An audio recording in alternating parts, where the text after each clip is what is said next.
Hey there, folks. This is Misadventurer here today with the 24th developer diary for my Imperator Rome overhaul mod project, Hegemony. This is going to be an overview of Alpha Patch 0.7.5, which I've spent the last 2 months working on and which I just released earlier today being January 26th, 2025. Now, if you go onto the Steam Workshop or the Paradox Plaza to download or update the mod to this new version, you should find that the currently released version as of right now is 0.7.5.1. That's because I released after 0.7.5 today a quick hotfix to correct an error in the original mod. So 0.7.5.1 is the current up-to-date version as of when this video is being made, and the next update I plan to release is 0.7.6, which will be fairly soon, as it's going to be a lot smaller scale than 0.7.5. 0.7.6 will also be the very final patch of the alpha. As with 0.7.5, I took a lot of time to craft and integrate and implement 3 entire core systems to Hegemony, and ensuring that they all worked correctly together with each other and with the other unique elements of Hegemony's gameplay, as well as a very large area of territory, which I will show you all in its entirety very soon over the course of this video.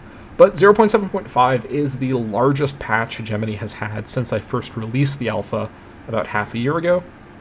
And with 0.7.5, I consider Hegemony to be in its most playable state so far. Obviously, things will continue to get more refined and balanced over the course of development, but with 0.7.5, I think all of Hegemony's core major gameplay changes and reworks and additions from vanilla Imperator Rome are basically in place and working as I intend them to work.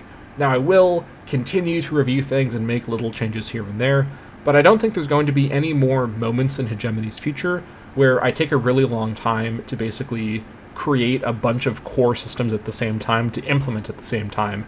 As with Imperator Rome, as I've talked about before, the complexity of this game really comes down to how interconnected a lot of its systems really are. And so in doing a system rework, so far I've been kind of doing them one by one and having to go back and change things on the fly as I've done this. With this update, by implementing multiple systems at the same time, I've really ensured that everything works together correctly, as that balancing act was barely accomplished with vanilla Imperator Rome with its vanilla systems. As I've been changing them all with my mod, things have obviously gotten a little out of whack, so now Hegemony should be in its most playable state so far, and with that in mind, I am putting out the call to all of you, please playtest my mod. I really, really would value your feedback about the player experience, especially for people who don't play it like the way that I play Imperator Rome. I want to know if my new systems make sense to you, if they're fun for you. If they're not, then I want to be able to get that feedback and make those changes, because ultimately, even though I'm obviously a huge Imperator Rome fan and I'm very much designing this mod based on my experience as an Imperator Rome player and as a kind of amateur enthusiast for strategy games and strategy game design, I am making this mod for public consumption by all of you, and it matters a lot to me that I never lose sight of that. So please give me your feedback about Hegemony as we begin to close out the alpha here. Now, having said all that, let's go ahead and hop into a new game and go over the enormous amount of new content that has arrived for Hegemony in 0.7.5. Let me take a sip of coffee here.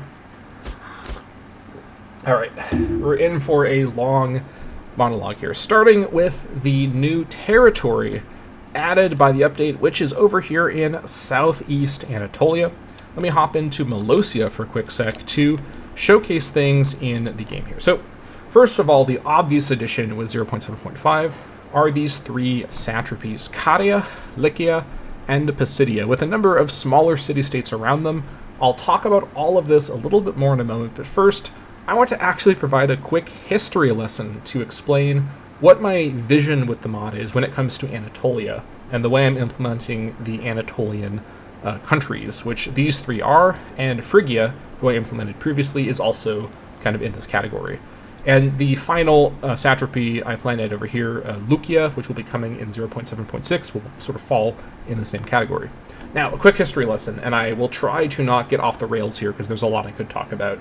So, around 75 years before the game begins, before 431 BCE, you have a sort of a period of time where Parsa, which is to say Persia, Parsa is the ancient Greek name for it, that's why I'm using the mod, Parsa is at a very powerful state.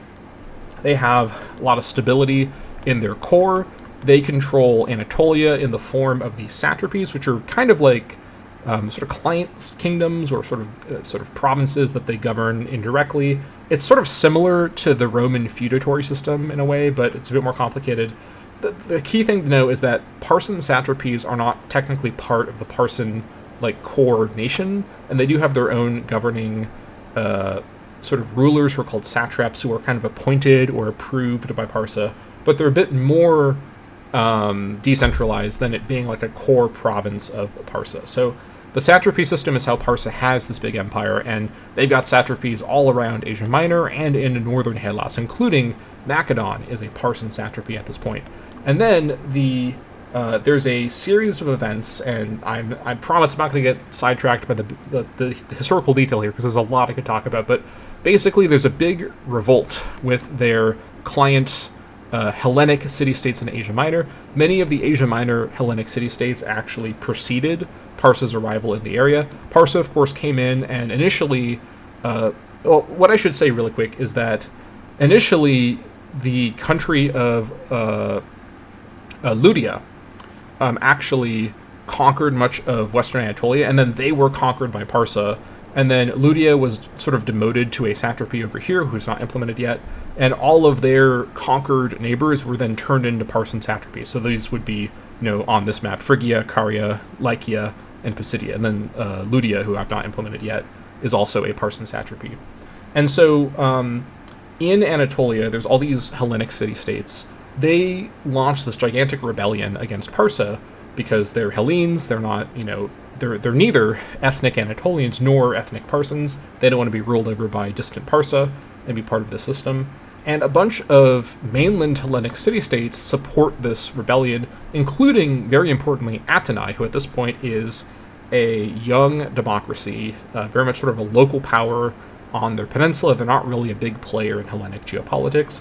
They really passionately support this rebellion and actually try to turn it into an opportunity to convert some of these rebelling city-states to democracy, which is Athenai's new weird government that they've invented.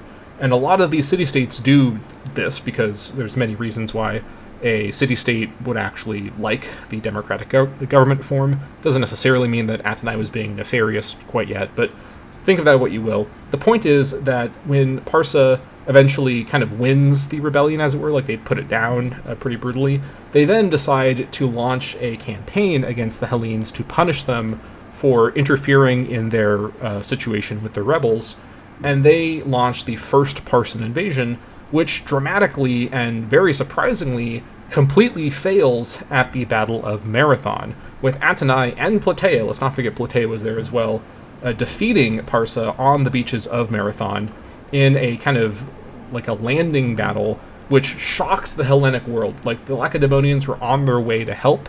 They didn't even get there in time. The Parsans left, and no one can believe it. So, huge upset with the Hellenes beating the Parsans in this battle, and no one could believe it, let alone the Parsans. So, 10 years later, and I'm skipping over a lot of context, but I'm trying to be brief with this history, the Parsans come back with their second invasion. This time, because the first time they invaded largely through the islands, the second time they invade by land with a much, much, much larger army led directly by the Parsan, the king Xerxes.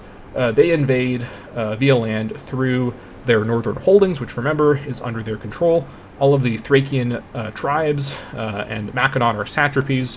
They go through, they get down famously to the Battle of Thermopylae, where the Lacedaemonians, and some friends as well, don't win the battle, but they do strike a very valiant defeat kind of thing against the Parsans, and basically build a lot of kind of essentially hype for another Hellenic defense. Also, there's a very long, complicated series of military events. Athenai, the city, gets razed by the Parsans, who famously destroy everything. And basically, everyone's getting ready for basically a big standoff at Corinthos. And then there is a major naval battle at Salamis, which the Parsons lose. They then, because they are now in a logistically bad situation, they're overstretched, they have lost a lot of their fleet to supply their huge army, they basically start to de-escalate the invasion and eventually just leave altogether, with the United Hellenic Alliance, which includes Athenai and Lacedaemon and everybody else, basically chasing the Parsons back up north. And as they go, they start to liberate the Parson satrapies and declare them independent. This is what happens with Macedon, some of the Hellenic city-states that were under Parson control, and the Thracian chiefdoms, which is why later in history, the Thracian chiefdoms, and specifically the Odrysian kingdom, who is not on the map in this version of the map, obviously, they end up supporting Athenai and the Delians, because Athenai in particular is a driving force in liberating these Parson satrapies. But the key thing for this whole spiel is that after the Battle of Byzantium, which is off map here, basically the war doesn't technically end. It sort of turns into a Cold War, and sort of like the real life, much later in history, because this was also real life, but sort of like the much more well-known, I should say, Cold War between the sort of Western powers and the USSR. Much of the geopolitics was not based on actual active conflict, but based on the fear of what could happen based on like a worst case scenario, right? And fortunately for the ancient Hellenes, Parsa did not have nuclear technology, but Athenai basically scared everybody so much as if they did have nuclear technology. And by leveraging the threat of another invasion by Parsa, Athenai basically justified the kind of war posture of the Hellenes not ending and kind of turning the energy into the Delian League, which they founded at this time. And they basically justified the structure of the League as, we all need to defend the Hellenic world against another Parson invasion. It's coming any day now, guys. I promise, right? And Athenai's gradual ascent into being a kind of evil superpower starts with them convincing everybody that they should pool all their treasury at Delos to protect the Hellenes. You know the whole story. You probably know the whole story if you're interested in this project. But the point is that even though Athenai successfully leveraged fear of Parsa for basically half a century after they defeated the Parsons in the second invasion, Parsa, after this point, basically gives up on trying to control west of Anatolia and largely refocus on internal matters. They have their own problems during this period, and by 431 BCE, by the time the mod begins, Parsa in general is in a state of gradual decline. Now, famously, they would rapidly decline after this mod takes place when Alexander conquered them, but it should be noted that Alexander going against Hellenistic age, or right before Hellenistic age Parsa, was not exactly like quite as impressive as you may think based on what you know about classical age Persia. It's a bit like beating Michael Jordan when he was with the Wizards, where it's like, yeah, you know, that's kind of impressive, but you're not dealing with someone at the height of their full power historically. And Parsa's decline to a point where one feisty Macedonian who likes long spears in a few ways could beat you like roundly, their decline to that point is kind of starting during the time that my mod takes place. So for the implementation of the Anatolian stuff, I've decided, because previously with Hegemony I had thought I'd have like a Parsa country that you wouldn't be able to play, or maybe you could play that have unique mechanics, and I've changed my mind to actually try to better capture the unique situation happening in Western Anatolia, even though this stuff isn't really critical to the historical events of the Peloponnesian War. Now, of course, the historical backdrop of the Peloponnesian War, understanding like Western Anatolian geopolitics and Parsa, is obviously very important, but the actual Peloponnesian War largely played out without direct involvement from the Anatolians or Parsa. There was a little bit of military activity in Anatolia, but essentially the war was already on its way to concluding, with Athenai having essentially fumbled every single initial advantage they had over the course of multiple decades, with Lacedaemon making their kind of deal with the devil and getting naval help from the Parsons to fully blockade Piraeus and spelling the end of Athenai's very, very successful defense of their multi-decade sort of siege that they were suffering from the Peloponnesians with their long wall. That's a whole long story. I'm not going to get into all that right now, but the point is that with how I'm going to be implementing all of this in Hegemony, My goal here is to, with this whole mod, to focus in on the granular, accurate detail of history, which other strategy games have largely overlooked or not bothered to really deal with. So, for example, Total War Rome 2 Wrath of Sparta campaign, which is my introduction to the Peloponnesian War scenario as a strategy gamer, it just depicts Anatolia as being held by one Persia country, right?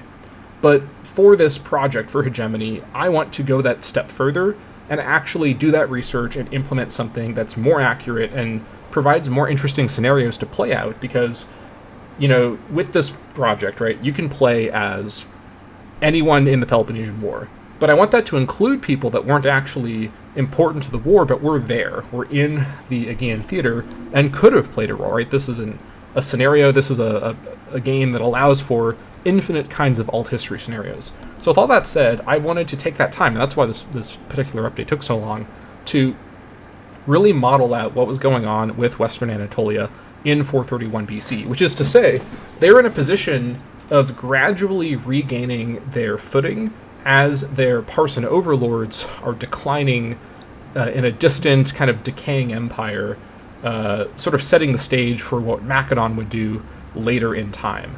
But in 431 BCE, Caria, Pisidia, and Lycia, as well as Phrygia, are all in the satrapy government form. This is still very much work in progress, and the satrapy government form, as of right now, basically involves some automatic kind of default severe economic penalties. This text is kind of out of date. I need to fix it in 0.7.6 or so. But the point is that these very large countries have some pretty severe internal downsides because they are satrapies. And I will eventually add in unique mechanics for them to represent them wrestling sort of control over themselves away from Parsa, which is increasingly possible as Parsa is losing steam kind of in the background.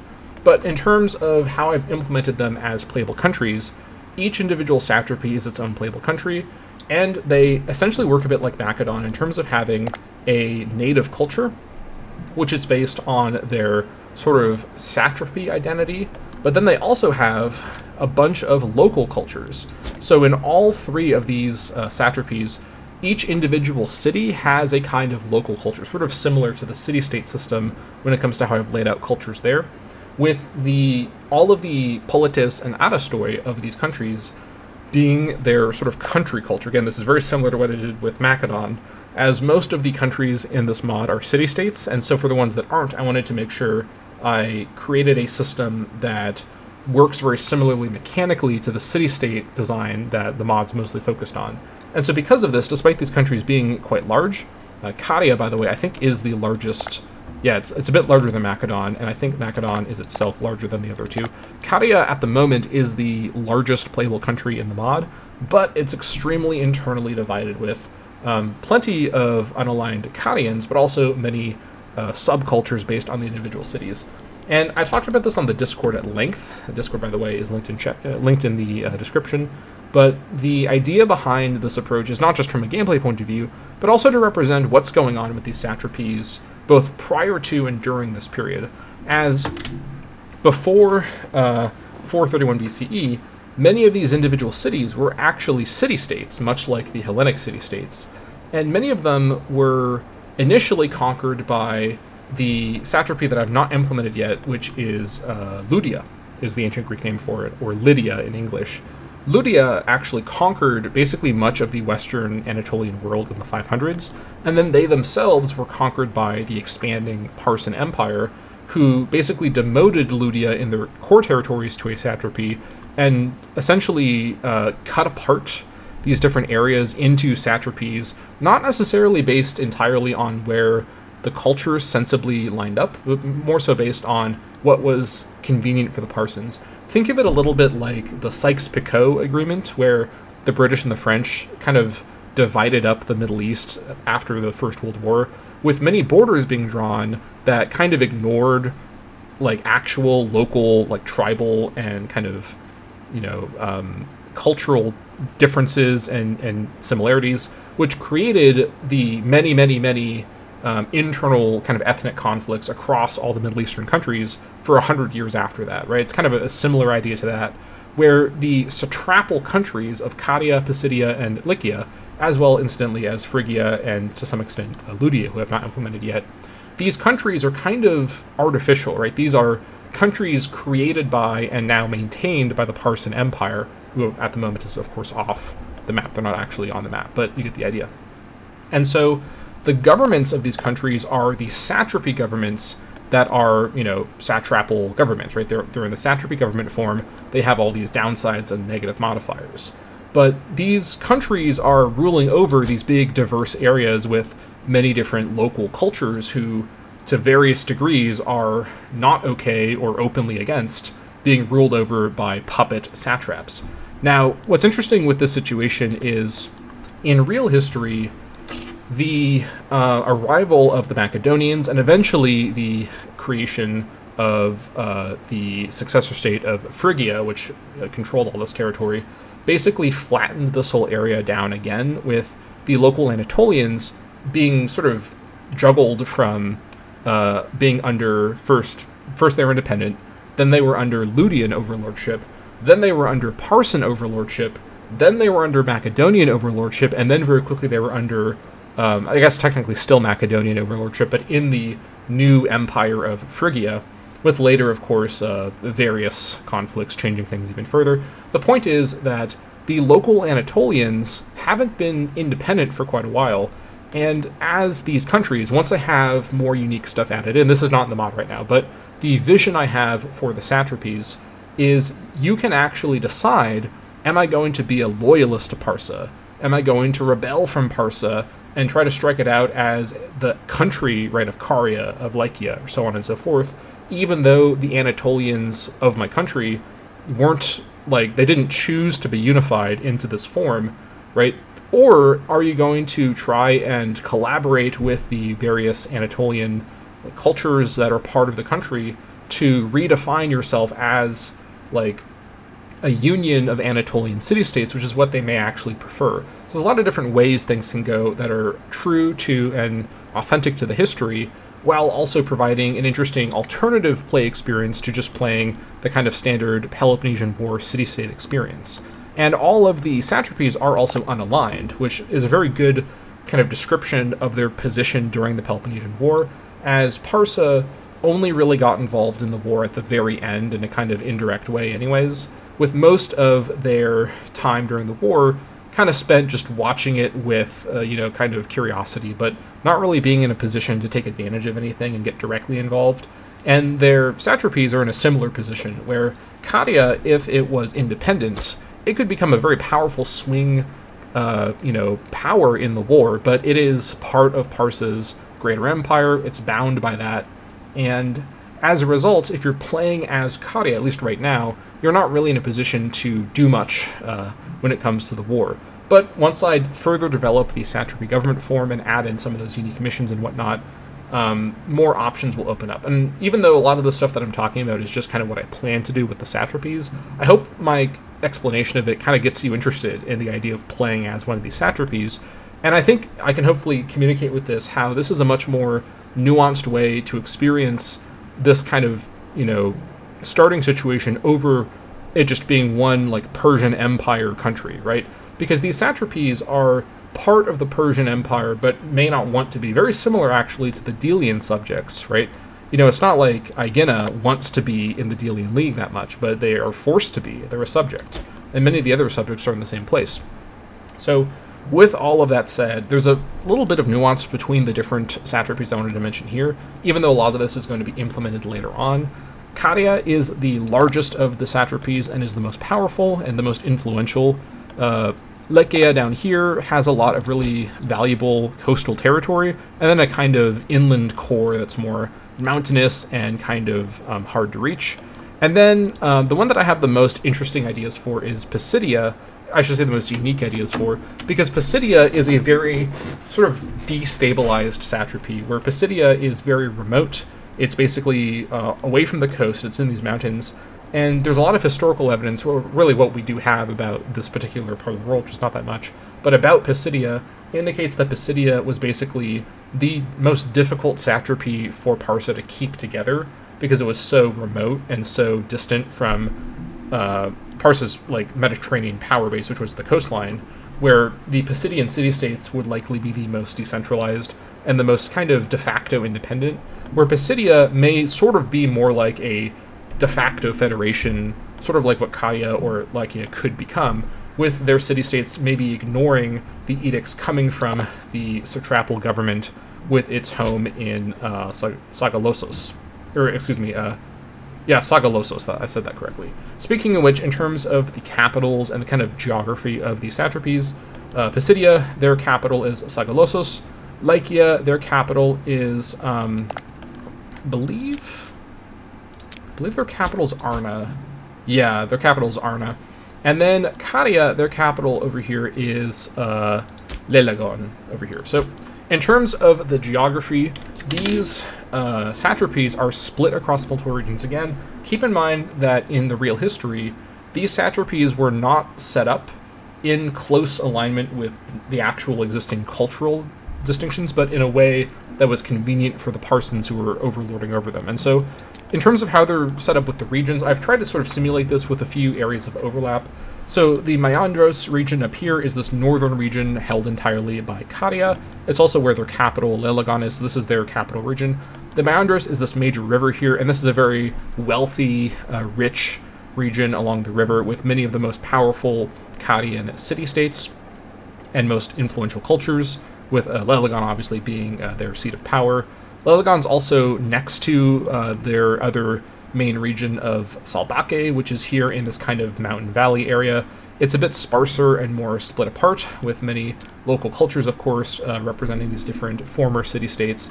But the presence of Lelagon close to it does kind of give Caria more internal control over that region. Finally, they have the region of Cadmos, which is this kind of mountainous region near the Doris region, we'll talk about more later. Cadmos is where you start to see some of the splintering going on. By 431 BCE, some of the city-states that would have been part of these satrapies have actually become powerful and brave enough to actually declare independence and seek protection from the main, feasible other power to Parsa, which is the Delian League. And so you actually see all around this area of the satrapies that borders the Doris region, where a lot of Hellenic city-states are, these kind of defector city-states that have the Anatolian graphics, because by the way, Anatolian city-states and countries have their own city graphics. You can see right here. It's pretty similar to the Hellenic graphics, but it does have a distinct appearance that marks that this is an Anatolian native culture. So for example, Alinda, which is an Anatolian city-state with Anatolian style names and appearances and whatnot, it has become a Delian democracy. It's joined the Delian League. This is a historically accurate local Anatolian Delian defector. And there's a few more as well. I've actually changed a couple that used to be Hellenic city-states just to correct where I found better historical evidence. For example, Kylandos is also a kind of Anatolian city-state that would have been part of Caria, but actually broke free and is now under the protection of Athenai. And by the way, it's definitely the case that any city in Anatolia that sought the protection of Athenai by adopting democracy, by becoming part of the League, becoming a tribute payer, it definitely would not be something that Parsa could do much about. Parsa at this point is very hands-off about Western Anatolia. They largely have left Athenai to basically take over from them as the big overlord of Western Anatolia. And even when it comes to the gameplay I plan to implement in later patches, when playing as the satrapies, you're going to have mechanics where different cities basically try to defect to join the Delian League. You have to decide what to do. So cities like Alinda are examples of this that would have happened before the game begins, but this can kind of happen with other cities, and they bring their cultural areas with them as they go. So this is a kind of Cold War kind of city flipping mechanic, which can lead to these satrapies potentially deciding to join the Peloponnesian League if they become independent, because they would then want to reclaim these independent Delian protected city-states. So you can kind of see how the system creates a lot of cool opportunities for new sorts of gameplay and grand strategy. But in terms of other parts of these regions, there's also down here the Indos region, which acts as a kind of borderland between these three satrapies. Indos actually has a presence from at least the culture groups of the... actually, it does have a presence from the direct territory from the three main satrapies, as Indos is very much a borderlands region that is not in real history attributed to being owned directly by one of these three satrapies, but was kind of in between all three of them. Indos is also where a lot of these independent cities can be found, including the powerful independent city of Kaunos, which has become a Delian subject, as has its neighbors Ula, Timnessos, Pasanda, Kira, and Telmessos, all of which are, again, these native Anatolian cities that have broken free from Caria, or in this case Lycia, to join the Delian League and seek Atenean protection.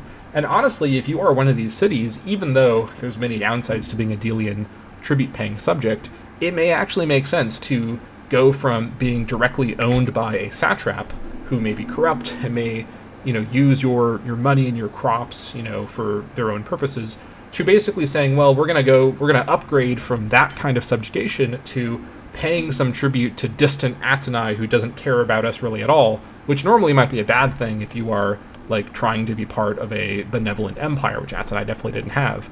But if you're, trying to go from, we are literally annexed by a satrap puppet of Parsa to we're part of this kind of big, kind of mafia-esque Delian League, and we're just paying protection money to Atenai, they're going to just leave us alone and deal with their own stuff while we are now protected by them. And even though Atenai was obviously not particularly, genuine about trying to do right by its subjects, it did very fiercely protect the Delian League from any sort of Parson threat. They were very sensitive about that, and any potential of Parson or Anatolian violence against the Delian League, which again, remember, that was the cover story of the Delian League the whole time, was that it was a anti-Parson, pro-Hellenic defensive league. Any sort of action like that would actually trigger a pretty direct Atenean response, which the satrapies would certainly know about. So it's a pretty good situation to go from being in Caria to being independent and just paying a bit of tribute to Atenai for protection. If they didn't do that, then Caria would just, invade them and kill them and take them over again. So that's kind of what's going on over here. And then over in the Indos region, you also see a presence from Lycia with the city of Kibera, and a presence from Passadia with the city of Salea. And then over here with Lycia, you've got the Xanthos region, which is their home region with their capital of Ana, as well as the Milias region with many cities along the coast. Finally, with Pisidia up in the north, you've got the Taros region and their home region of Limnis, with their capital at Sagalassos. Now, each of these individual cities is, of course, a historically accurate real city from this area. I spent a very, very long time researching this area when it comes to old maps of this time period, and it took a very long time because unlike classical Greece, which has a lot of modern-day interest and many pretty accurate maps that are very, granular, even settlement by settlement, we know where things were. There's just not a lot of scholarship about this area, and so I've done my best. I think I have probably the most historically accurate video game depiction of this area anyone's ever made that I'm aware of, but if you have found some other one, please let me know. I'd love to compare my work with that to see if I have made any mistakes, but the actual locations of these cities and these cultures should be very, very accurate and provide you, if you happen to be someone who has been wanting to play as a Western Anatolian satrapy or play these different scenarios I'm talking about, here's your chance. This is probably the best thing for that you can find right now. But I'm really taking advantage of the depth and the detail of the Bronze Age map with these design decisions, even including, by the way, I almost forgot about them, Phasalia over here. This is a very, very far-flung Hellenic city-state. Yes, this is a Hellenic colony way the hell out here. And yes, this was not actually a Anatolian or Parson city, but a Hellenic city right next to the neighboring Lycian city of Solima. These guys have a pretty hardcore campaign ahead of them if you want to play as them. And yeah, they are a Delian subject as well, out here in the Lycian territory. And by the way, I will eventually add more of Anatolia. I plan to eventually add all of Anatolia, as well as basically the rest of the Mediterranean, with how much further I go in to be determined. But this is all going to be post 1.0, post the full release of the mod in major expansions. And this basically over here represents the kind of outer edge of the intended Aegean kind of play area at this stage of the mod, at least until post 1.0. I certainly don't think any more than this is necessary to create the core experience of the Peloponnesian War. And even this, one might argue, is beyond what is really necessary. But as I've explained earlier in great detail, I think it's important to include this territory. I think there's a lot of interesting storytelling and historical, information you can learn by having this in the mod. So it is in the mod, and I'm very, very happy with how it's turned out. This has been some of my favorite research work, by the way, on adding new regions, because I genuinely didn't know that much about any of this stuff I've just told you about in this video. I learned all of this in the last 2 months, and now I've shared it with all of you, and it's part of my mod, which is really cool. All right, let's close out the new territory for the mod with my reworks of Doris and Dodecancia. So Doris and Dodecancia now have their regional colors. By the way, the colors for regions and provinces are also the case with these areas here, and their provincial colors as well.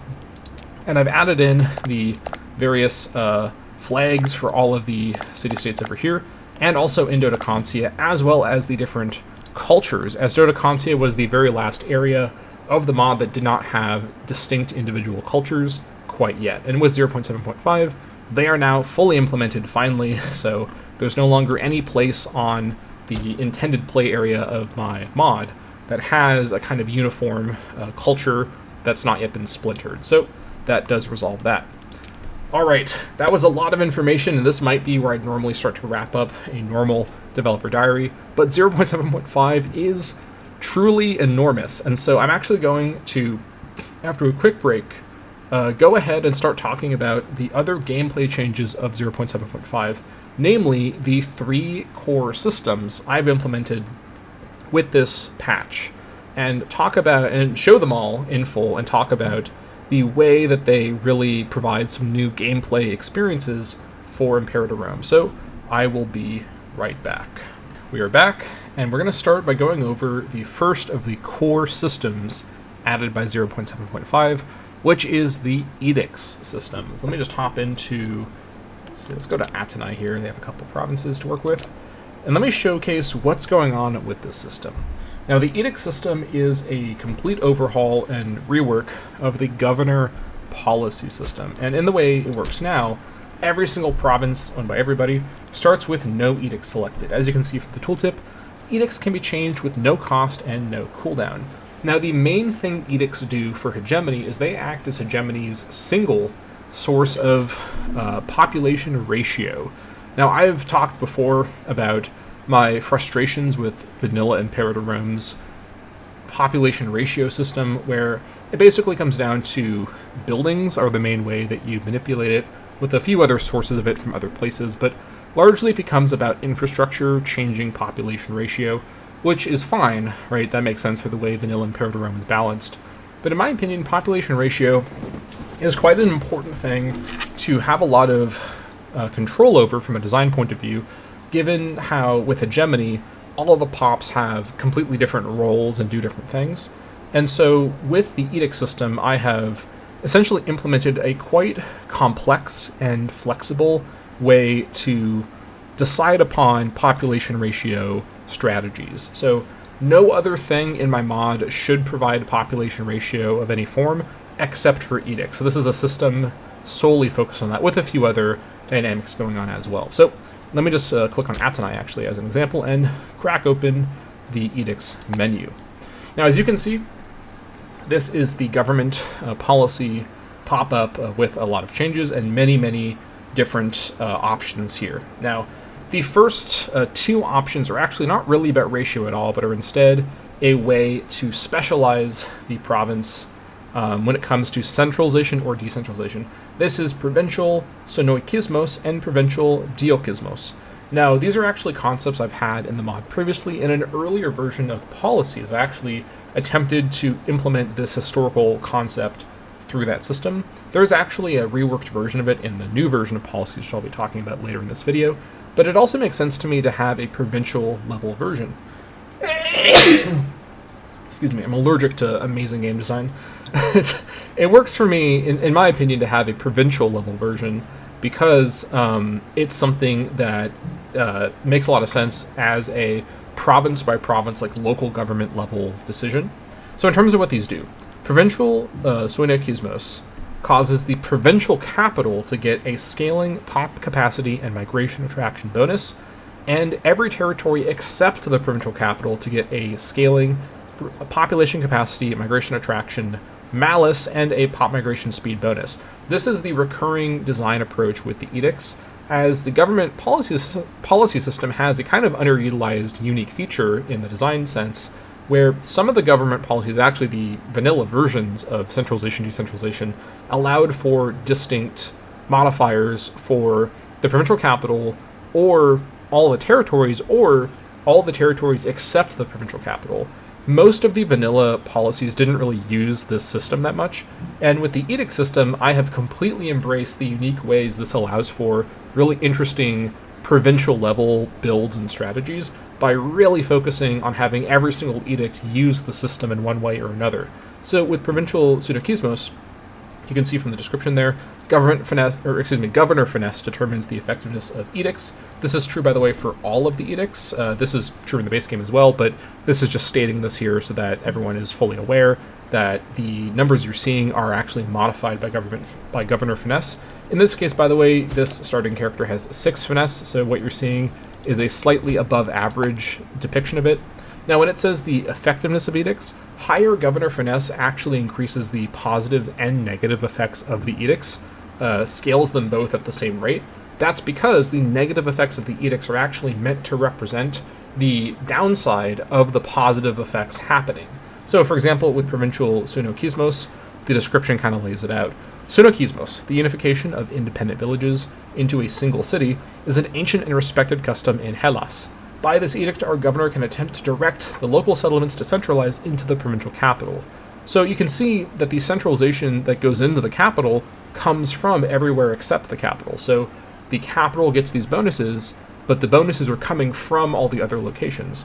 Now, I've put a lot of work into balancing these actual numbers, and like I've said before, all of the actual modifiers and numbers and the exact values are subject to be changed based on feedback and based on further playtesting. But the basic idea is that most of these edicts will carry comparable positive and negative weight. What you're trying to do with these edicts is decide where do you want the positives to be focused, or are you okay with the negatives being focused? As most of the time when I play Imperator Rome, I focus first off on centralizing the province into a powerful capital, which I can then use to support a more decentralized province with more, urbanization out in the province later on. But initially, when you have fewer resources to work with, fewer population to work with, a stronger capital with more bonuses just in the capital often makes more sense. And I want the system to empower you as the player to be able to make that call on a province by province level, as you shouldn't just have to decide, I'm going to play where every single province I own is centralized or decentralized. Rather, you can decide this province makes sense to centralize, this province makes sense to decentralize, or to do something else entirely. So that is provincial pseudokismos. And then, of course, the inverse kind of works how you'd expect. Provincial diokismos. Provincial capital gets minus 7% pop capacity, minus 7 migration attraction, minus 7 with the 6 finesse. So I should really not say the numbers directly, but it gets a pop capacity and migration attraction malice, which scales with governor finesse, and a pop migration speed bonus. This is just the same as the previous one, inversed in scale, with every territory except the provincial capital, again, gaining these inversed in scale, pop capacity and migration attraction bonuses. So you can see, by the way, that with this selected, no territory will gain the same scale of bonus that the provincial capital gets, but they all gain the bonus at the same time. So it's more in total because there's no province with only 2 territories, with one being provincial capital, but none of them gain the full potential bonus that the capital gained. And most of these edicts are kind of balanced like this, where you're picking between a big bonus for the capital and a small malice everywhere else, or a big malice for the capital and a small bonus everywhere else, typically speaking. So diokismos, the uncommon inverse of pseudokismos, is the releasing of a city's population to settle the surrounding lands. By this edict, our governor can attempt to direct the provincial capital to disperse into settlements across the province. Next, we have the first of 10 edicts that are all about pop ratio. And these pop ratio edicts are very carefully contemplated in terms of both having a historically accurate framing.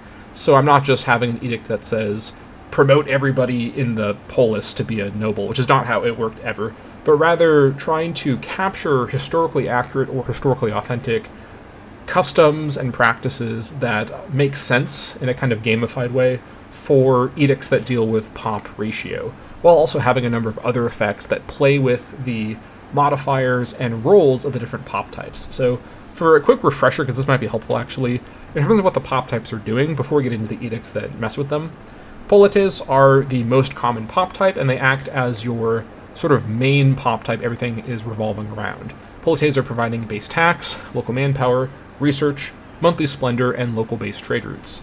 They act as a kind of hybrid core pop type that provide your base for your tax economy and your commerce economy. Adistoi are tax economy oriented with a larger base tax. They also provide manpower, research, monthly splendor, and pop realignment speed percentage locally.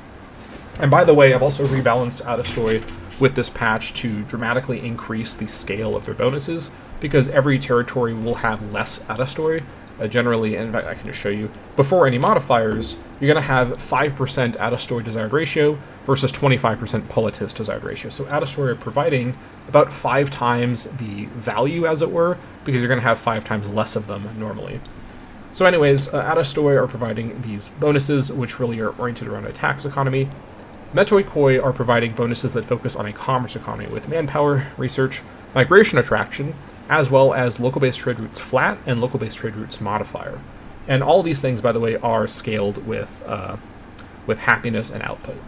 And then you have your sort of supporting pop types, Thetis, who are providing ship recruit speed, base resources locally, pop output locally, and local monthly food modifier. And Thetis are very much designed to support the commerce economy centered around politis and metoikoi. And Thetis also provide negative splendor, but not based on their happiness. So happier Thetis don't provide more negative splendor. Rather, they provide flat negative splendor based on their population. So the more Thetis you have, no matter what their happiness is, reduces local splendor. And then Dwaloi are the same kind of thing, but for tax economy. They provide a local tax bonus. They provide a local pop growth bonus. They provide a supply limit bonus, and they provide flat local monthly food. Dwaloi, by the way, are meant to be the main way most people get all their food. That, and also trading in food from the resources system.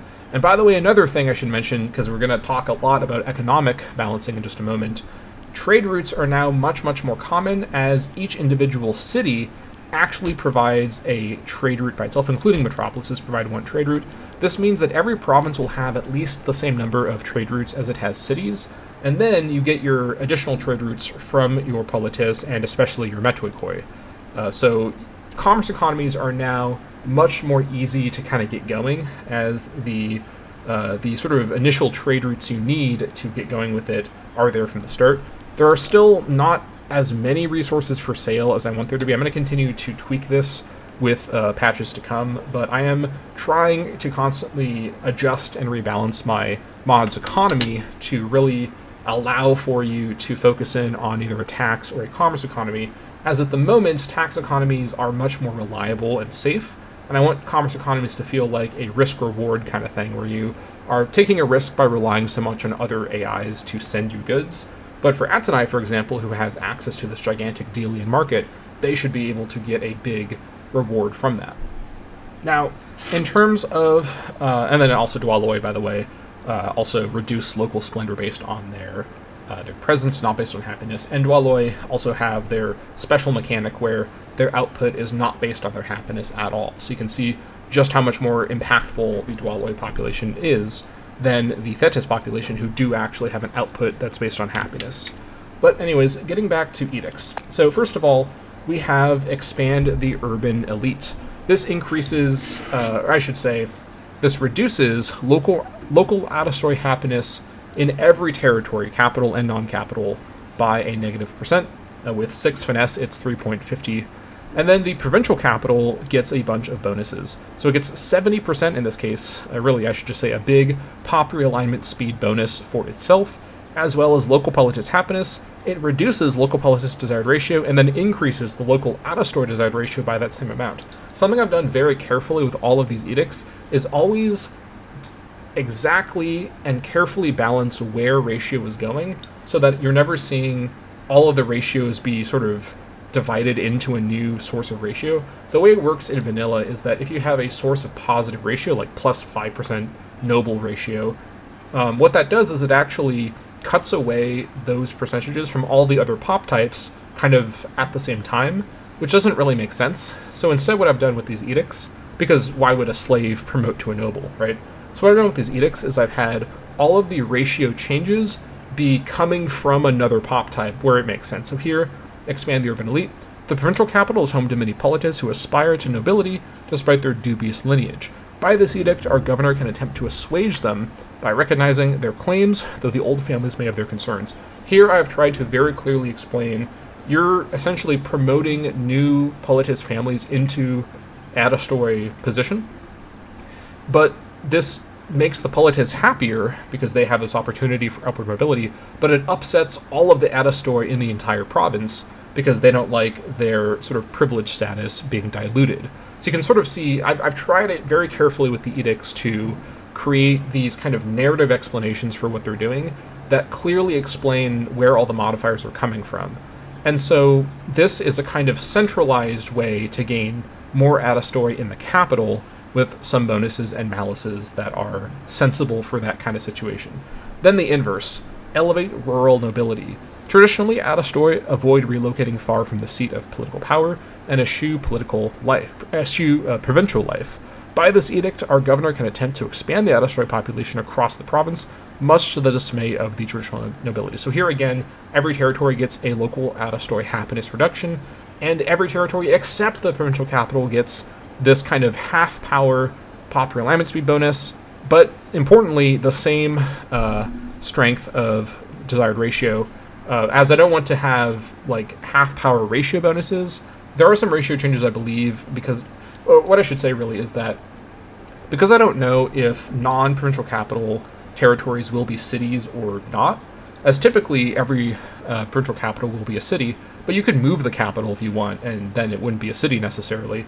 I didn't want to plan around that, so basically all of the desired ratios are balanced with city balances in mind, but obviously doing this, for example, will add Adastoy desired ratio into possibly non-cities, which don't actually have any by default. So doing the elevate rural nobility will actually create Adastoy desired ratio in settlements, and it'll be taking it from the limited politis ratio there. So again, because it's drawing from the politis ratio directly, I have a lot of control over how the desired ratio is calculated to avoid funny business with desired ratios drawing from all the pop types at the same time. And so this option basically provides a kind of alternative decentralized way.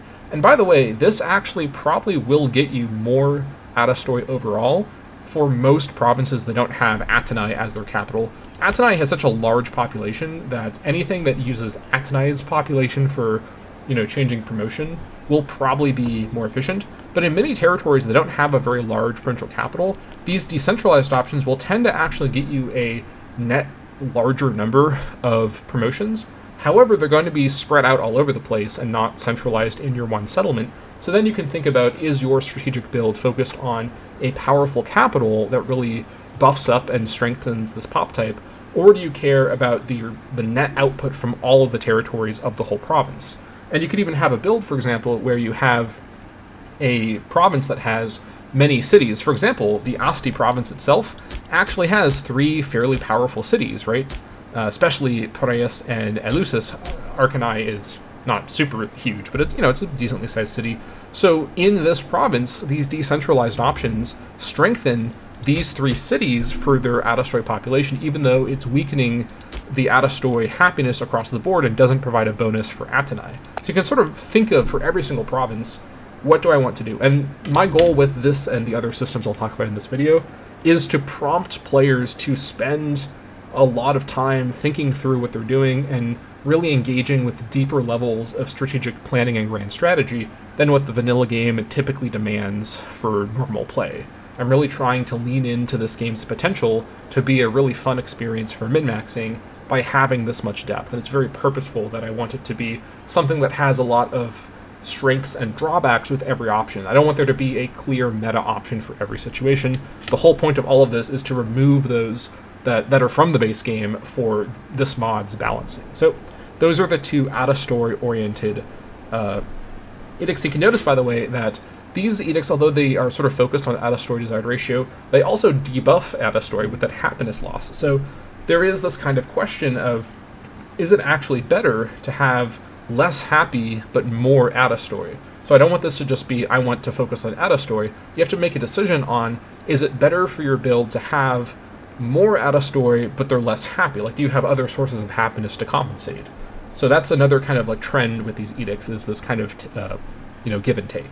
Next up, we get to unite the polis demoi.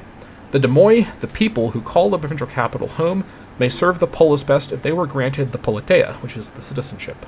By this edict, our governor can attempt to enfranchise them, though the current polities will resent such reforms. Again, you can kind of see what's going on here. Each of these edicts is about this kind of local provincial action or policy that gets a reaction from the class that's gaining or like losing population. So here, every territory gets a politis happiness loss because they don't like non-politis being granted politeia, but the provincial capital gets a huge assimilation bonus and a big politis desired ratio, with this drawing from the Dwaloi and the Thetis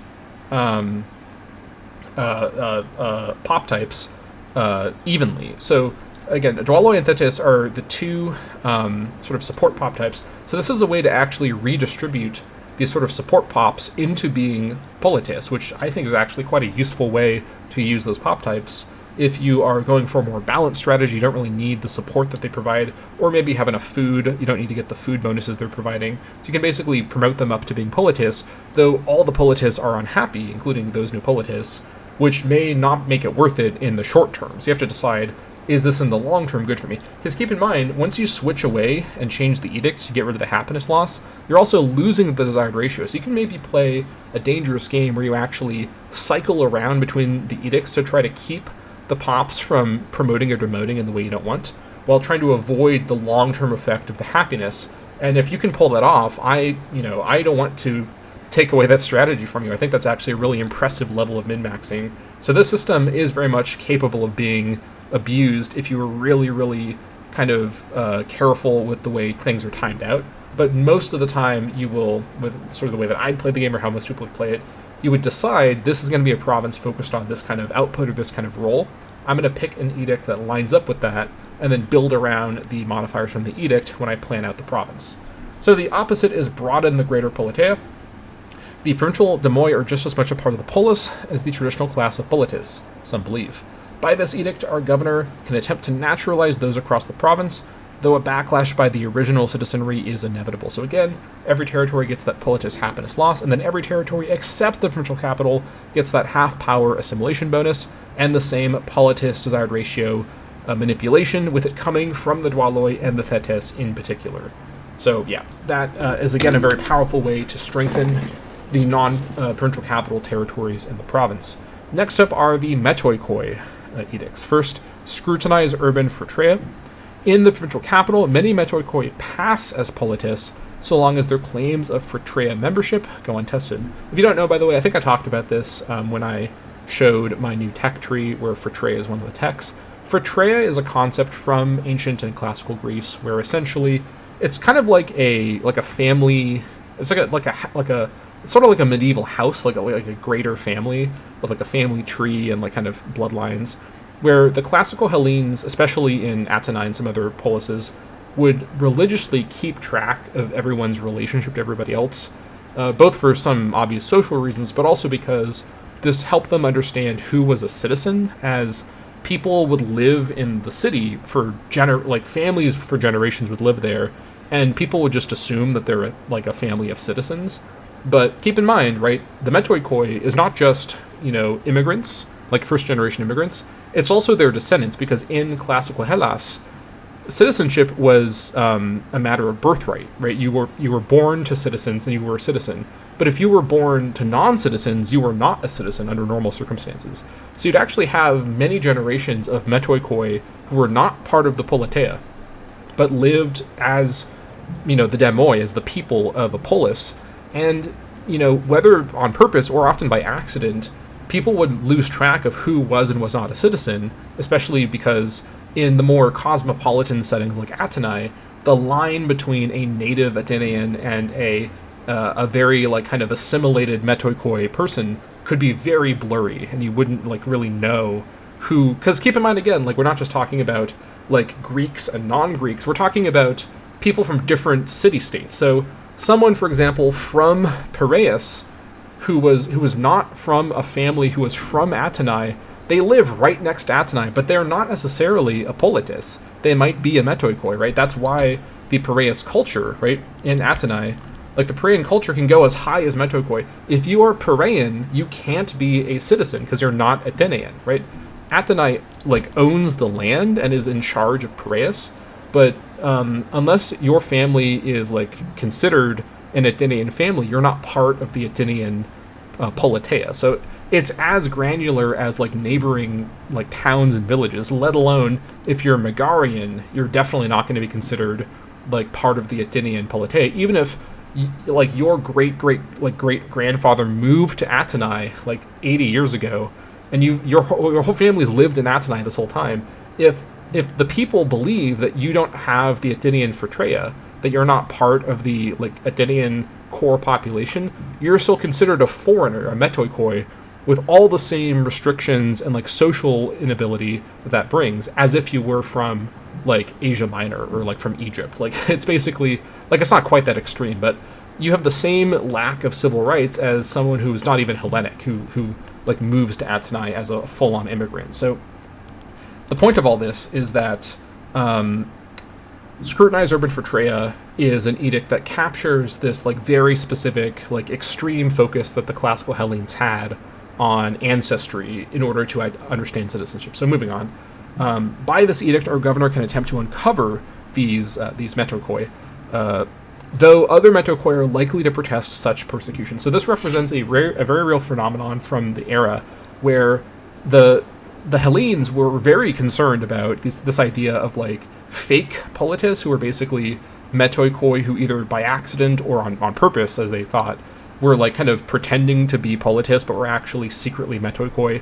Obviously, like a lot of discourse historically and in the modern day about what it means to be a citizen, it's all completely like kind of like it's all completely arbitrary. Like it's just a label that people make up the definition for. But the ancient Hellenes were very concerned about this idea of like Metoikoi like infiltrating their civilization and like kind of like diluting what it meant to be Atenean, right in the case of Athenai. But this was also true in other polises. So this phenomenon results in province-wide Metoikoi happiness being reduced because the urban phratreia is being reviewed, like people are reviewing to make sure that everyone who claims to be a politis with all the associated like rights and privileges is like recorded in the phratreias.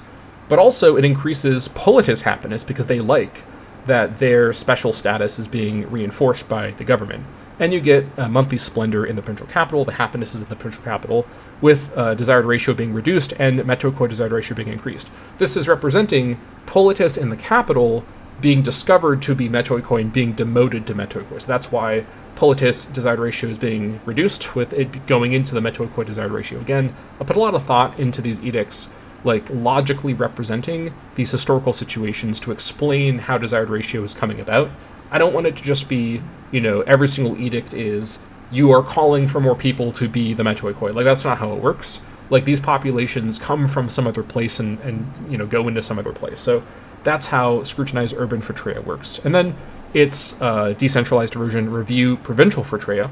Across the province, Phratreia records are often poorly kept, misremembered, or false. By this edict, our governor can attempt to investigate the matter province-wide at the risk of condemnation by the province's Metoikoi population. So again, whole province, local Metoikoi happiness is reduced, and then in every territory except the provincial capital, you get that monthly splendor bonus at half power, local politis happiness, and the Metoikoi desired ratio going up, with their politis desired ratio going down. Those politis populations essentially being demoted en masse to being Metoikoi as their Phratreia status is reviewed and scrutinized.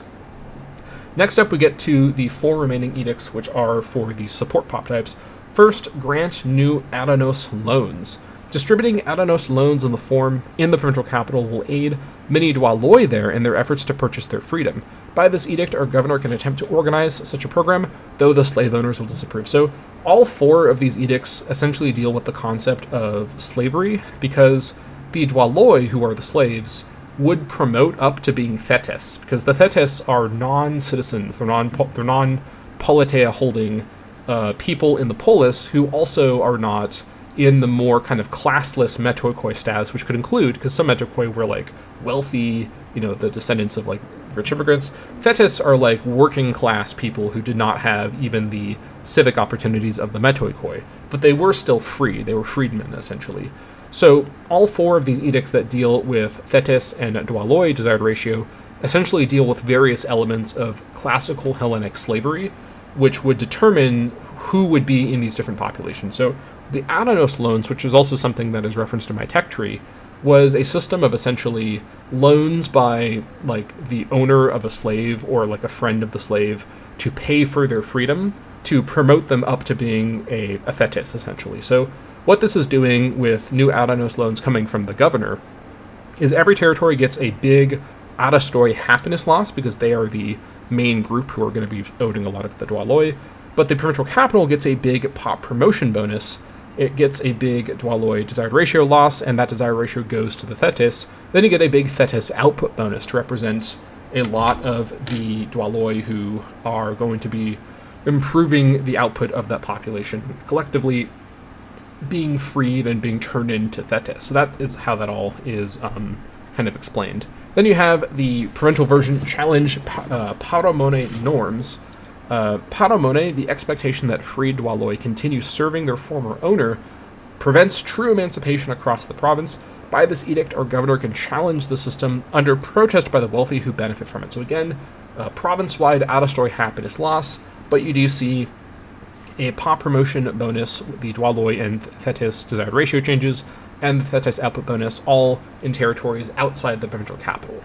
Finally, we have the Dwaloi edicts weaken Sisek Thea laws. Sisek Thea laws are intended to regulate debt slavery, an especially serious risk for those in the Demoi without Politeia. By this edict, our governor can attempt to weaken these laws, though many Metoikoi fear their few rights are next. So here I'm basically creating the symmetry where these this modifier, or this edict, where it increases pop demotion speed in the capital and increases Dwaloi output, and then increases their desired ratio at the cost of Thetis desired ratio to represent Thetis being demoted through debt slavery into Dwaloi. It reduces Metoikoi happiness, both because it represents how the Metoikoi, who are kind of the next higher up on the civil rights threshold than the Thetis, are nervous about the Thetis losing the civil protection of these laws, but also as symmetry because the Metoikoi are the core pop type that are focused on commerce, and this is an edict that reduces the commerce supporting pop type of Thetis, similar to how the Adastoi, who are the core pop type focused on tax, get a happiness loss from the tax-oriented Dwaloi losing pop to the Thetis. So I'm trying to create a lot of symmetry here with the role the pops play with each other. Finally, we have tolerate new hectomeroi. Debt slavery to work the estate of one's creditor makes one a hectomeroi, a status once prohibited by Sesakdea laws. By this edict, our governor can attempt to deregulate such laws in the province, though the Metoikoi will fear for their fate. So again, you see this province-wide Metoikoi happiness reduction, but in every territory except the capital, pop demotion speed is increased, with Dwaloi output and desired ratio being boosted at the cost of Thetis desired ratio. So that's the edict system in full, and hopefully you can see with the way I've designed all this, this is much more complicated than simply having a bunch of edicts that orient the province to like producing tax or producing commerce.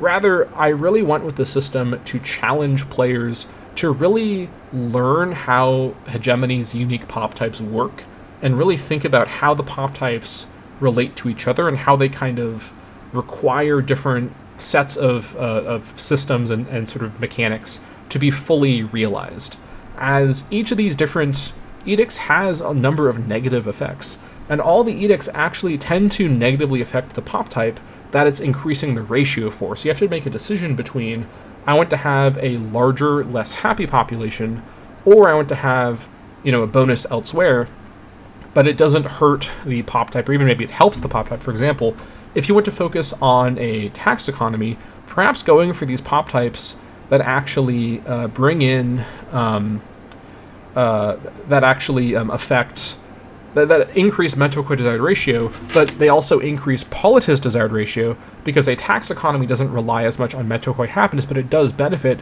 from Polite happiness because the Polites are also producing tax. And then the inverse for commerce economy, where having unhappy Arastoi might be less big of a deal because you get a Politis happiness bonus with it. So I want there to be a lot of complexity with how different edicts can feel like they fit for different strategies, as opposed to just a one-size-fits-all, either for each strategy or for the whole game. And there's always the option of just doing provincial Sunokismos or Diokismos, which doesn't really hurt or help any specific strategy, but does hurt or help the broader goal of centralization or decentralization. These are meant to be very much the default options you can always go with for just the basic idea of this is a province that makes sense to centralize or decentralize, with these more niche-specific edicts requiring some thought and strategy to fully utilize to their fullest extent. Take a breather to drink some coffee. Hope you like the sound of my voice, because there's a lot more of that coming soon. One moment. Okay.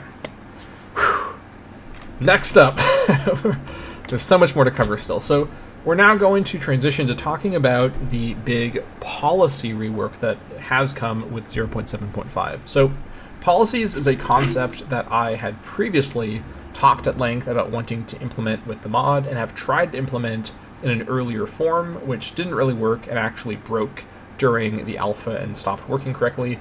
I have now fixed it and basically completely reworked it from the ground up. So let me actually quickly hop out of Atadai here and go into an unaligned country to start with, because there's actually some pretty important differences between the policies available for unaligned, Peloponnesian, and Delian-aligned playable countries in Hegemony. So let me just hop into Argos here, my favorite default unaligned country, and let's take a look at the alignment menu, which now opens up the new policy system. So there's a lot different on this interface. I can't go over every single difference. You can just sort of compare with vanilla to see for yourself. But the key thing to know is that there are 4 policy categories, and you always have one policy for each category active. It's very similar to the deity system that this is the hegemony version of, and it leans into the geopolitics and politics sort of framing of the alignment system as compared to the vanilla game where this was the religion system. So this all lines up with the concept of politics and geopolitics. So there are 4 categories: military policy, economic policy, cultural policy, and religious policy. You can have one of each category active at all times. You can switch between 6 different options total, one of which is always the default. And by the way, the hotfix that I released was correcting a mistake where some of the countries didn't have the correct defaults. So when you actually start Hegemony 0.7.5.1, all unaligned, all Peloponnesian aligned, and most of the Delian countries will have the same default starting policies. It's a bit complicated to explain without getting into the technical stuff, but basically every alignment has its own version of all the policies for it to work correctly. So it took a long time to set that all up. But the point is, every single country that is not work in progress right now, so excluding the countries that have the work in progress flags, the ones over here in Ionia, Aeolus, and Troikos, those countries don't have this, but everybody else, every other single country in the mod has this right now, has these exact same 4 starting policies in their alignments version. So everyone starts with the military policy of sacred peace, the economic policy of stenochoria, the cultural policy of preserve eunomia, and the religious policy of respect Hellenic cults. And the key thing here is that each alignment, so I should say everybody has 6 options for each policy type. And every alignment actually has I should really say everyone has the same 5, and then every alignment has a 6th policy that is unique to that alignment. And each type has a 6th slot that is unique. So for example, in the military policy category, the first policy here is unique for unaligned, and Delian and Peloponnesian each have a different unique policy that's for military policy. And then the other 4, actually the other 5, are generic for all of them. And then with economic policy, one of these, this one up here, is unique to unaligned, and then Delian aligned has its own different unique policy, and then Peloponnesian has its own different unique policy. Same thing with cultural and with religious. I'll show all these unique policies a bit later. So just to go over all the generic policies first, sacred peace for military policy is the default military policy that everybody starts with. National unrest minus 2.50. But then you might see this, like what's going on here? Levy size multiplier minus 10%, and then faded out, levy size multiplier plus 5%. Like what's going on? Here is the cool, unique way policies work in Hegemony 0.7.5 and onward. So every policy has a positive and a negative effect. Similar idea to the edicts. This is to represent the benefit of the policy, but then the detriment or the cost of the policy, which isn't just going to be in money, but in like implementing this policy means something bad or some negative is brought about by the policy, right? So all policies have the same static. It's not scaled by anything. The same static bonus and the same static negative. And then they have this grayed out thing. That is the justification benefit from the policy. So if I were to click Sacred Peace, I've not updated this tooltip yet. What this is going to say, or what this should really say, is justifying Sacred Peace grants up to 5% levy size multiplier, and it's for 1 year. So what this means, this is the hegemony version of the Omen system. In vanilla Imperator Rome, you can click on a deity for a 5-year period, and you get a bonus for the deity, which is typically some other modifier unrelated to its passive bonus. What's going on here is that every single policy, because again, this is the hegemony version of deities, every policy has a passive bonus and a passive malus, and then a justification or an omen bonus, which is half the value positive of the negative from the passive. So the negative for Sacred Peace is 10% reduced levy size multiplier. If I were to justify Sacred Peace for 1 year, and I can only justify one policy for the year, so I'd lose the chance to justify any other policy, I would gain up to half the value of the negative undone. So because I have 100% national unity, I get the full sort of 50% power of the justification to undo the negative, right? Because my united, everyone's unaligned here in Malaga, so my united national unity means if I justify Sacred Peace, which is the default military policy, then the negative effect of it is diminished by the full half amount, right? It can't go higher than that. So all of this said, the nations that don't have good internal unity, so for example, Lacedaemon has a lot of unaligned population, they're going to have weaker national unity, and they're not going to be able to justify at full power. So they're going to have like this would be like the equivalent would be like plus like 2.50 is like how high they start with, because they have less national unity. As you conquer or expand, or as your population changes its alignment, your national unity will change, and the strength of justification changes as your population becomes more uniform in their alignment and being the alignment of your government. Your justification of your policies becomes more effective, but you can never fully remove the negative effect, which means every policy has a downside, and you have to really think about, is the benefit of the policy worth the downside? Again, my goal here with the system is to challenge experienced Imperator Rome players to really think about, does my strategy make sense to kind of suffer the downside, whether at full strength or halved with the justification, for the benefit of the bonus? So Sacred Peace is the default military policy. Again, minus 2.50 national unrest as the bonus, minus 10% levy size multiplier as the malus. And this, by the way, exactly overrides the default levy size multiplier for every country in the game, meaning until they change their policy, everyone can't raise their levy. And then, of course, you can change your policy by clicking this. It is going to cost 3 authority to change a policy. So, for example, this would be 3 authority. And this is balanced so that at the start of the game, you can actually change your you can change all 4 of your policies at the very beginning, because everyone starts with 12 authority by default. Though you won't be able to do Challenge the Cult, so this is actually too expensive anyways because of the first religious policy. I'll talk about that more later. The point is, though, that everyone starts with enough authority to change all 4 of their policies at the start, but you can't change them freely like you can with edicts or with priorities, which we'll talk about more later. You do have to actually commit authority to changing it. Now, the generic military policies other than Sacred Peace, and by the way, none of these have any flavor text yet. That's going to be something I do in 7.6, because I just ran out of time to do all that. The other generic options are Call for Citizen Soldiers, which increases your levy size multiplier by 5%, that's the bonus, and then minus 5% native culture happiness, with up to 2.50% when justified. This is to represent changing from having the kind of like demilitarized default stance that city-states would have had when they're not at war, to calling for people to go be citizen soldiers. And native culture happiness is reduced because that's the population who would join the army as hoplites, is your native culture. Famously, the phalanx excluded non-citizens normally, so that's what that's about. Conscript for the phalanx is a more extreme version of this. Levis has multiplier plus 10%, and keep in mind, if I were to switch to this, I'd be essentially swinging from 0% to 20%, right? Because this is 10% on top of the 10% from my government. Every government has 10% by default. So this is a 20% swing, but it also has a 20% native citizen culture happiness malice, which is pretty severe, early in the game before you have any tech.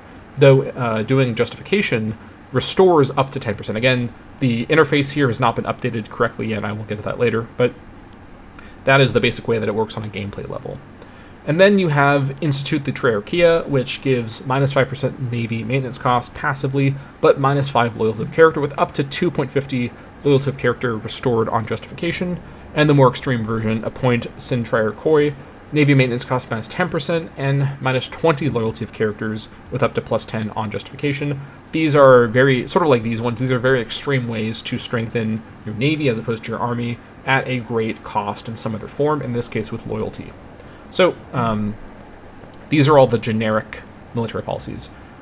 I'll go over it now, actually. So it'll be a little tricky, but I can switch between countries fairly quick to show the different ones. So the unaligned military policy, so only unaligned governments have this military policy, is opportunistic neutrality. This provides minus 50% fabricate claim cost at the cost of minus 10 dip rep, with up to plus 5 dip rep when you justify it as your selected thing. And by the way, there is no cooldown for actually adopting a policy. You can adopt policies whenever you want, but it always costs 3 authority. So unlike in the vanilla game where there's, I think, a 3-year cooldown between picking a new god and invoking it with the omen, here I can switch over to opportunistic neutrality and select it immediately as my specific justification. Again, all these tooltips are out of date. They reference religious stuff. You can see here it's selected now. Dip rep is increased by 5 because I have 100% national unity, but I can't select another one to justify because I've already chosen justification, but I can still change them around right freely. It's like that's all able to happen in the background. So that is the unaligned the unaligned military policy. Let me hop into a Delian and then a Peloponnesian country to show their specific military policies as well and make that comparison. So hop into Athenai. So they have the unique military policy, and as do all the other Delians, of Delian Thalassocratia, which provides plus 10% morale of navies, and the cost is plus 10% Navy maintenance cost, with up to minus 5% Navy maintenance cost on justification. This basically gives the Delian country specifically a powerful way to increase morale of navies at increased Navy maintenance cost. And that's also at the opportunity cost of the Navy maintenance reducing naval alternatives for military policy. So this basically allows Delian naval powers to always have an edge over non-Delian naval powers. In this case, Delian naval powers meaning specifically Athenai and Corcyra.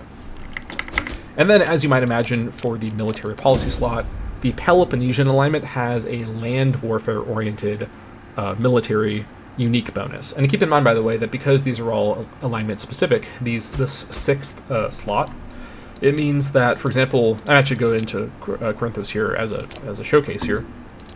Despite being a naval power, Corinthos, because it's Peloponnesian aligned, has the Peloponnesian Time policy instead of the Delian Thalassocratia option. So this is plus 10 morale of armies on land and 10% army maintenance cost with up to 5% reduced. This is actually a little bit less punishing because unless you're playing as Lacedaemon, you're not going to likely have this mod's version of legions, which is mores, though Lacedaemon will have them once they're implemented correctly.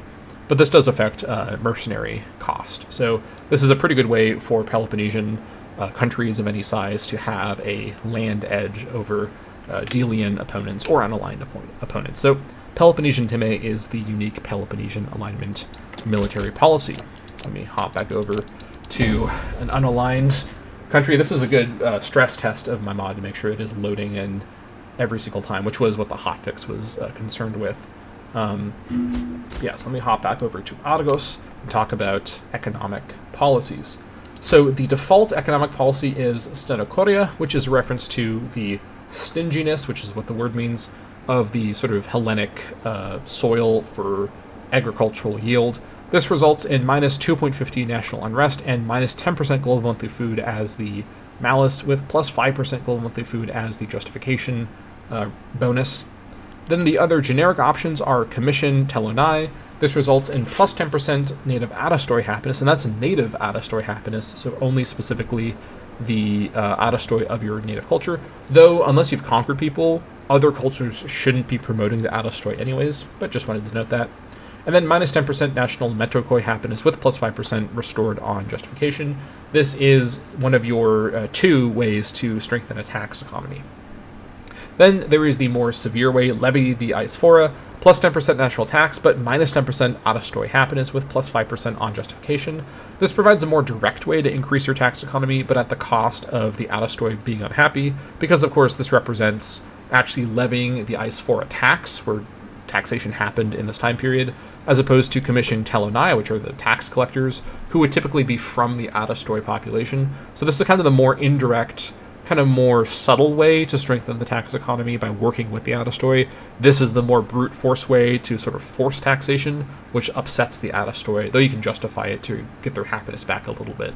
And then similarly, deregulate the metokoi gives you increased metokoi happiness at the cost of Adastoi happiness. So again, it's the symmetrical inverse with an Adastoi happiness bonus on justification. And impose the Zeneca is the sort of more brute force way, plus 10% national commerce income directly, but 10% reduced to metokoi happiness with up to 5% increase. And notice, by the way, that the metokoi here are national, not native. So this includes same culture metokoi, because you can have Atenean culture metokoi, and also all other cultures of metokoi as well. So those are the generic economic policies you can pick between, with the unique unaligned economic policy being autarkeia, which is to say autarky. This increases your global monthly food by 25% at the cost of 100% increased fort maintenance with 50% reduced on justification. Then switching over to the Delians to see, I'll actually pick a non-Atenean Delian just to show this is the case for all of them, all the ones that are not work in progress at least. Let me hop over to someone who's not Atenai just to showcase this. Let me just grab maybe, I don't know, Naxos here, who's a Delian. So they're going to, again, start with Stenorchaea as the generic economic policy, but then their unique option is the Delian specific one of Hellenotame,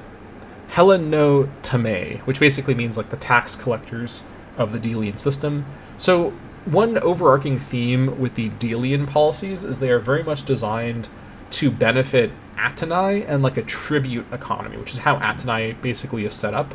And this is on purpose to represent how the Delian League and its like policies and internal systems aren't actually good for anyone except for Atenai or whoever's running the league. So it's very purposely something that's not actually that useful for anyone except for Atenai at the start of the game, because the Delian League is not actually like a good system for everyone except for the people at the top. So you can sort of understand for Atenai, who has a big focus on their tribute economy, the passive effect, tributing him plus 25%, but then minus 10 loyalty of subject states is the malus, with up to plus 5 on justification, again scaled by national unity. So that's like a fun example where, like, playing as like Naxos or some other subject of Atenai who isn't going to have tribute-paying subjects themselves, that Delian-specific policy doesn't really benefit them, but they can still pick the other generic one, so it's not like they miss out on that slot by being Delian. So let me hop over to, I don't know, to Gaia here, who is Peloponnesian, to look at the unique economic policy, which is encourage Syssitia. So this provides a 10% native politezepa, which is a very, very strong bonus for your core population, at least those that are native, which is to say your native population, or your native culture, I should say, with the downside of minus 50% pop promotion speed and plus 25% on justification. So that is the unique Peloponnesian economic policy. Let's move back over to a unaligned country to look now at the cultural policies. And I'm not spending as much time, by the way, explaining like the historical context of all these different policies. You can look up the words in your own time to get a bit more context. But this video is already so enormously long, I don't want to go through the whole night. It's already getting dark. It's like go through the whole night just yapping about the lore. And I will be adding in descriptions into the mod in 0.7.6. I just didn't want to delay this update any longer by doing that now. So let me actually go over to, I'll go to Pisidia, actually. They are technically unaligned. So so Preserve Eunomia is the default cultural policy, which provides minus 0.25 monthly ambition for all characters, at the cost of minus 0.50% monthly statesmanship for all characters, with plus 0.25% when justified. The generic policies are Glorify the Polis, plus 10% native culture happiness for the whole country, with minus 50% pop assimilation speed as the Malice, and plus 25% restored back on justification. Systemic Isotelea, which provides a sort of the inverse of this, with plus 50% pop assimilation speed, and then minus 10% native culture happiness on passively, with plus 5% native culture happiness on justification. National Sunokismos, I mentioned before that Sunokismos and Diokismos are represented in policies in one form or another. This is where they are.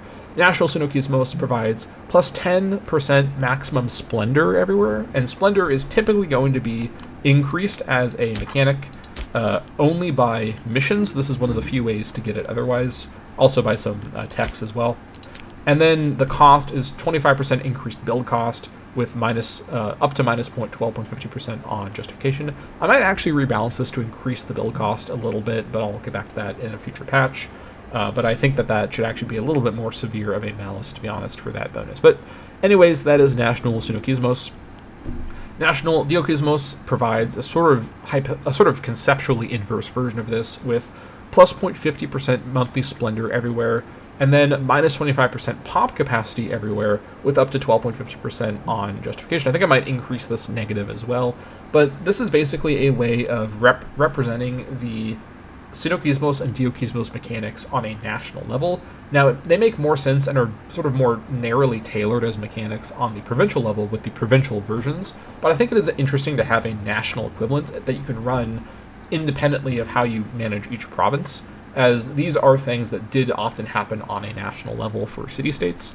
So I have come up with modifiers here that make sense for what would be positively and negatively affected by having nationwide centralization or decentralization.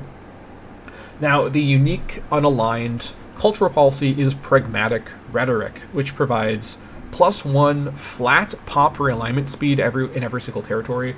This is pretty strong and is the main way that unaligned city-states are able to actually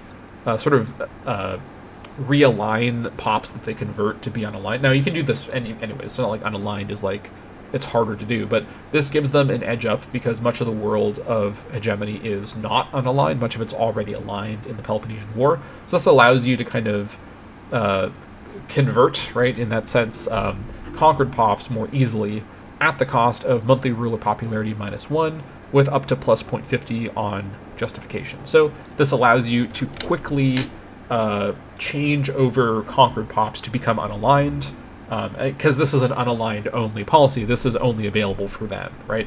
So for example, by the way, if the country you're playing as through events and decisions I've not made yet were to change its government alignment to be, for example, Delian, they would lose this option and gain the Delian cultural policy, which I will show you actually in just a second here. So again, these policies are directly tied to and triggered by the alignment.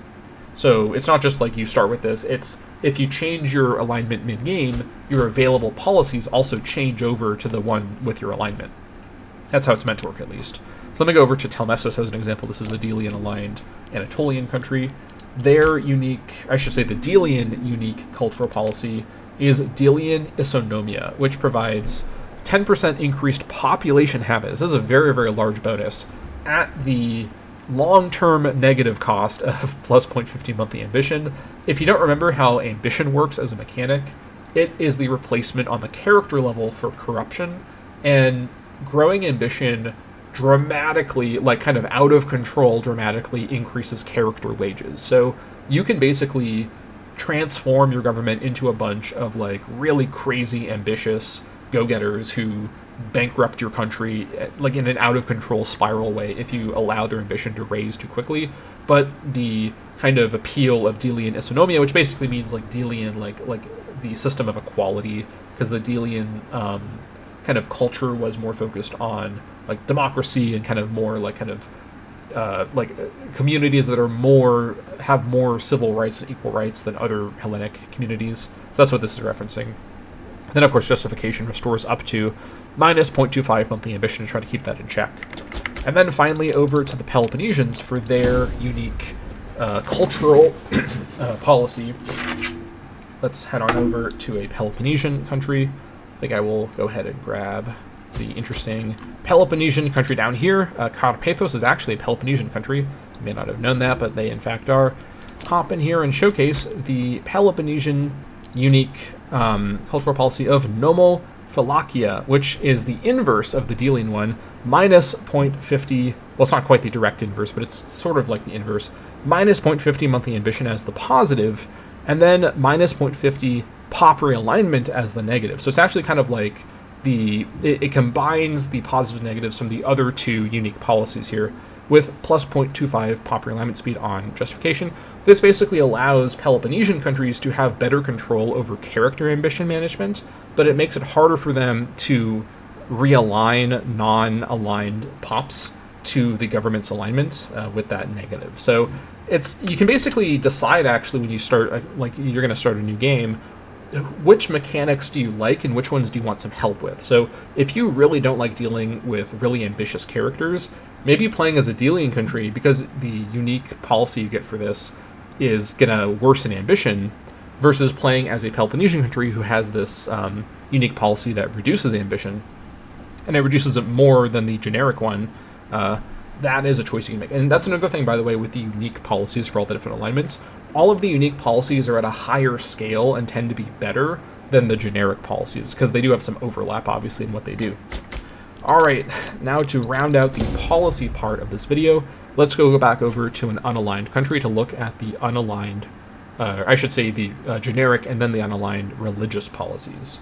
So let me hop over to, let's see here, Macedon is unaligned.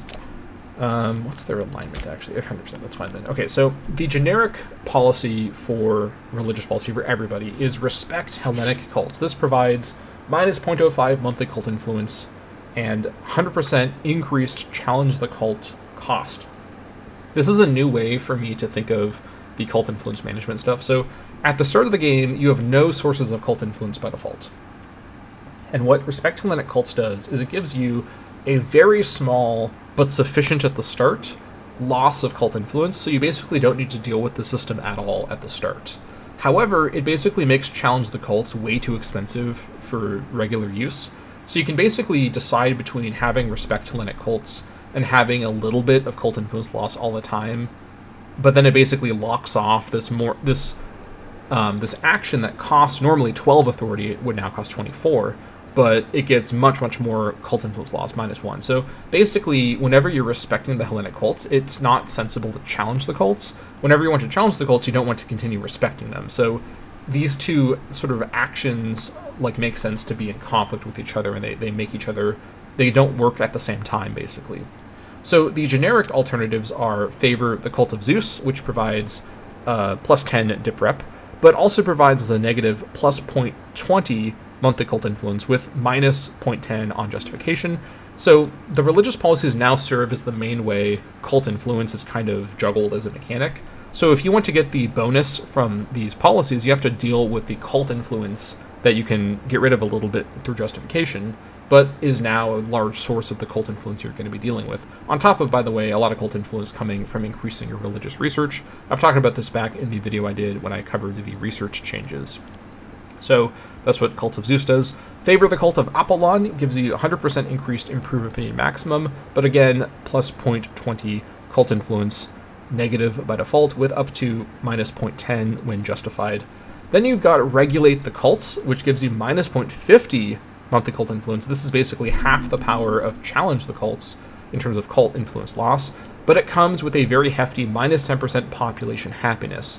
So if you want to regulate the cults and not do challenge the cults and get this for, again, it's 3 authority to select this, as opposed to 12 authority, unless you're respecting, then it's 24 to select this, and it's half the value in terms of the cult influence loss, as opposed to -1, it's minus 0.50. But you get the minus 10% population happiness unless you justify that it's up to, it's at best 5% reduced, because it's 10 minus 5 while this is active. So you have a couple options basically between you just kind of have a little bit of loss to keep you under control while not doing challenge, or you switch off of this to something else and then you challenge occasionally to keep it under control, or you switch on to regulate and perhaps even also do challenge at the same time at the most authority and population happiness cost. So I'm really trying with these systems to create a dynamic where you are always in a constant battle against the growth of cult influence, which I think is the best way to gamify the historical dynamics from history of how religion worked in classical Greece, where there wasn't a single unified church. Rather, every god and every kind of like mythology had its own cult that acted as a kind of like, it's almost sort of like corporations and like the modern day government, where modern day like Western, politics is driven by the battle between the influence of corporations and the influence of like the government. And that's sort of what it's like here, where there's like a bunch of different entities that are collectively causing a problem for the stability of your country, but aren't necessarily all working together in like alignment, like they are competing with each other. So that's what all the kind of cult references are referencing to, right? This is a more accurate way to depict the role of religion in political life for classical Hellas. So lastly, tolerate foreign heraeus, which is foreign priests. This is also minus 10% population happiness, they can't believe it, but up to plus 5% when justified. And you get the really, really, really good maximum research capacity 100% bonus for doing this.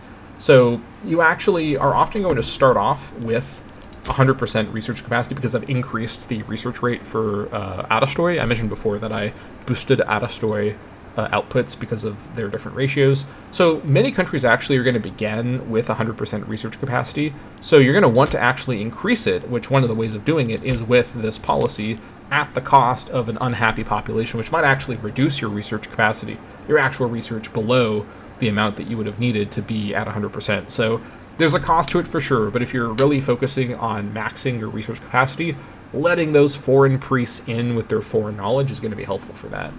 Now, the unique unaligned religious policy is empower local cults. This is an interesting one to represent how unaligned countries are more free, based on the scenario kind of context, to really break away from the traditional boundaries, where traditionally in this time period, the two most powerful cults of the classical Hellenic world were the cult of Zeus and the cult of Apollon, which is Apollo. Obviously, all the 12 Olympians were worshipped, but the political power of these two cults is the best attested to across the Hellenic world, where many city-states had cults of Zeus and cults of Apollon, whether they had cults for other gods as well. And these were the two most important and powerful gods culturally to the Hellenes at the time. Hence why they are sort of in the generic favor the cults options here. So empower local cults basically represents the unaligned country kind of focusing on the cults that are local to them, which again references how if you're unaligned, you're not connected to the hegemony of Lacedaemon or the hegemony of Athenai, but rather your own, choices. So this is a policy that only really makes sense for unaligned countries, hence why it's an unaligned religious policy. So this gives you a sort of less severe plus 0.10 monthly cult influence with up to minus 0.05 on justification for 50% pop realignment speed. Again, you're noticing that a lot of the policies for unaligned have pop realignment bonuses to represent how unaligned countries are typically conquering into or dealing with populations from previously aligned countries in the Peloponnesian War. So this gives them a lot of flexibility to be more quick to do stuff. And by the way, another thing that this leads to is if a country switches from Delian or Peloponnesian aligned to being unaligned, these new policies give them a lot of ways to quickly brute force change their population to becoming unaligned with their policies. So it makes sense for unaligned to have these more flexible policies focused on changing alignment, because they're both dealing with a world they're conquering into that is already aligned. And if they've become unaligned, their own population is not the correct alignment of being unaligned. So it all It all adds up. It's like the famous George Lucas quote. It's like poetry, it rhymes. All right, moving on to the unique Delian religious policy. It's also now pitch black outside, basically, so this video's gone on for quite a long time. But I have so much to share still.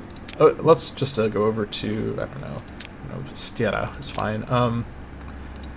Over in the Delian government here, the unique Delian religious policy is... I must have missed Stiera. Okay, they are supposed to have... Okay, I need to fix that in an update later. They were supposed to have the set Delian policies. I must have missed them. Let me check a different one on the island. I thought I must have missed... You know what? I think I missed Uboia. Or, not Uboia. Yeah, Uboia. I think I've missed Uboia, actually, when I did all the... Whoops. Okay, I will fix that in a later patch. For now, let me just hop over to someone that I definitely didn't miss, which is this guy here.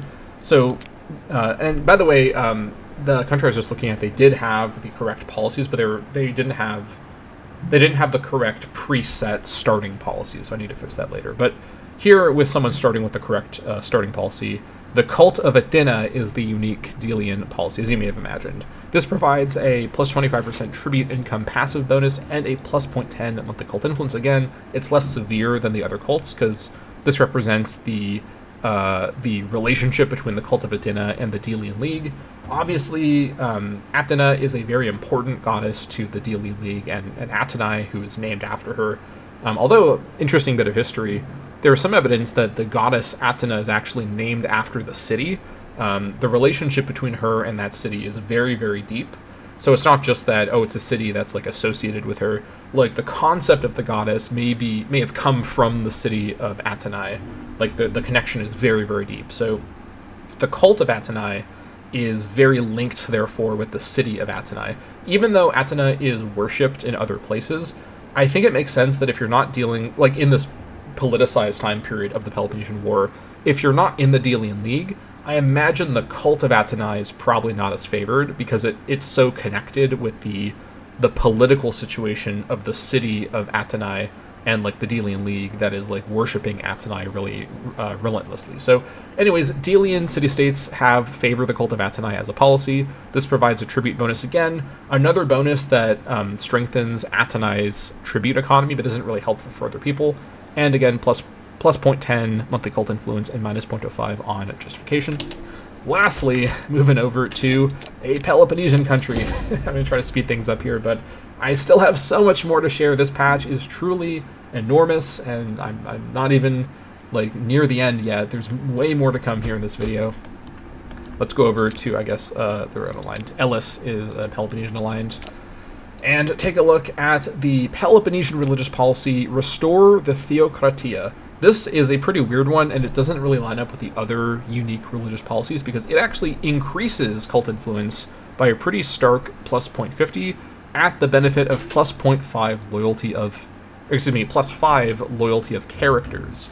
Loyalty of characters is a really, really strong bonus in Hegemony because of the character changes I've made. As you can see in all the different countries I've played, everyone has loyalty problems, and this only gets worse as their popularity and ambition increase. So any source of loyalty of characters, and there's one in the priority system I'll be showing you in just a moment, is very, very, very powerful. But Restore the Theocratia basically represents how the Peloponnesian countries are more aligned with the very traditional way Lacedaemon approaches religion. Unlike Atenai or some other more kind of like modern cosmopolitan city-states, Lacedaemon very much maintains the traditional Hellenic approach of having a very strong connection between the government and the religion of the polis. Within Lacedaemon, the two kings actually acting directly as high priests, whereas like in Atenai, the archon of the city-state is distinct from the archon basileus, which is the high priest office position. In Lacedaemon and in the other kind of traditionalist conservative Peloponnesian city-states, which are adopting, potentially Lacedaemonian policies here, they are trying to kind of refocus on having the government play a more direct role in religion, as opposed to just being a secular government with a relationship with the religious cults. So Restore the Theocratia, Restore the Theocracy, kind of represents that. And so you have this big cult influence gain with a very strong bonus to compensate, and justifying reduces the cult influence gain. And of course you can do this and then click challenge the cults on cooldown, basically, because it's 1 year cooldown, to keep this under control. But this gives a interesting alternative way for Peloponnesian countries to deal with their character loyalty that other alignments don't have. So that concludes the enormous policy rework. This was a huge amount of work to get this set up and to balance all of the modifiers. Some of them I do plan to rebalance and change, but the core way that the system works is finished, and I'm happy with it. Finally, let's talk about priorities. After one more, really a couple more sips of coffee here. I need the caffeine for this. Okay. Let's hop into Athenai here, and the priorities are the same for all countries, so it doesn't matter who I hop into. Priorities is the final core system I have reworked for 0.7.5, and it's actually a system I had been reworking over a couple patches recently, but because of all of the changes that came with edicts and policies, I actually realized I basically either need to make all of my new systems conform with the priority system I already have, or start from scratch with these other systems, with edicts and policies, in my opinion, being more so core systems, and priorities making more sense as a kind of supportive system that provides additional bonuses that are meant to sync up with the other systems, but not necessarily override or be more important than them. With, of course, the main thing the priority system does being providing authority. Now, I believe at this stage, this should be the only source of monthly authority in the game, and it's meant to be that. So you are incentivized to not have out-of-sync priorities for the different slots.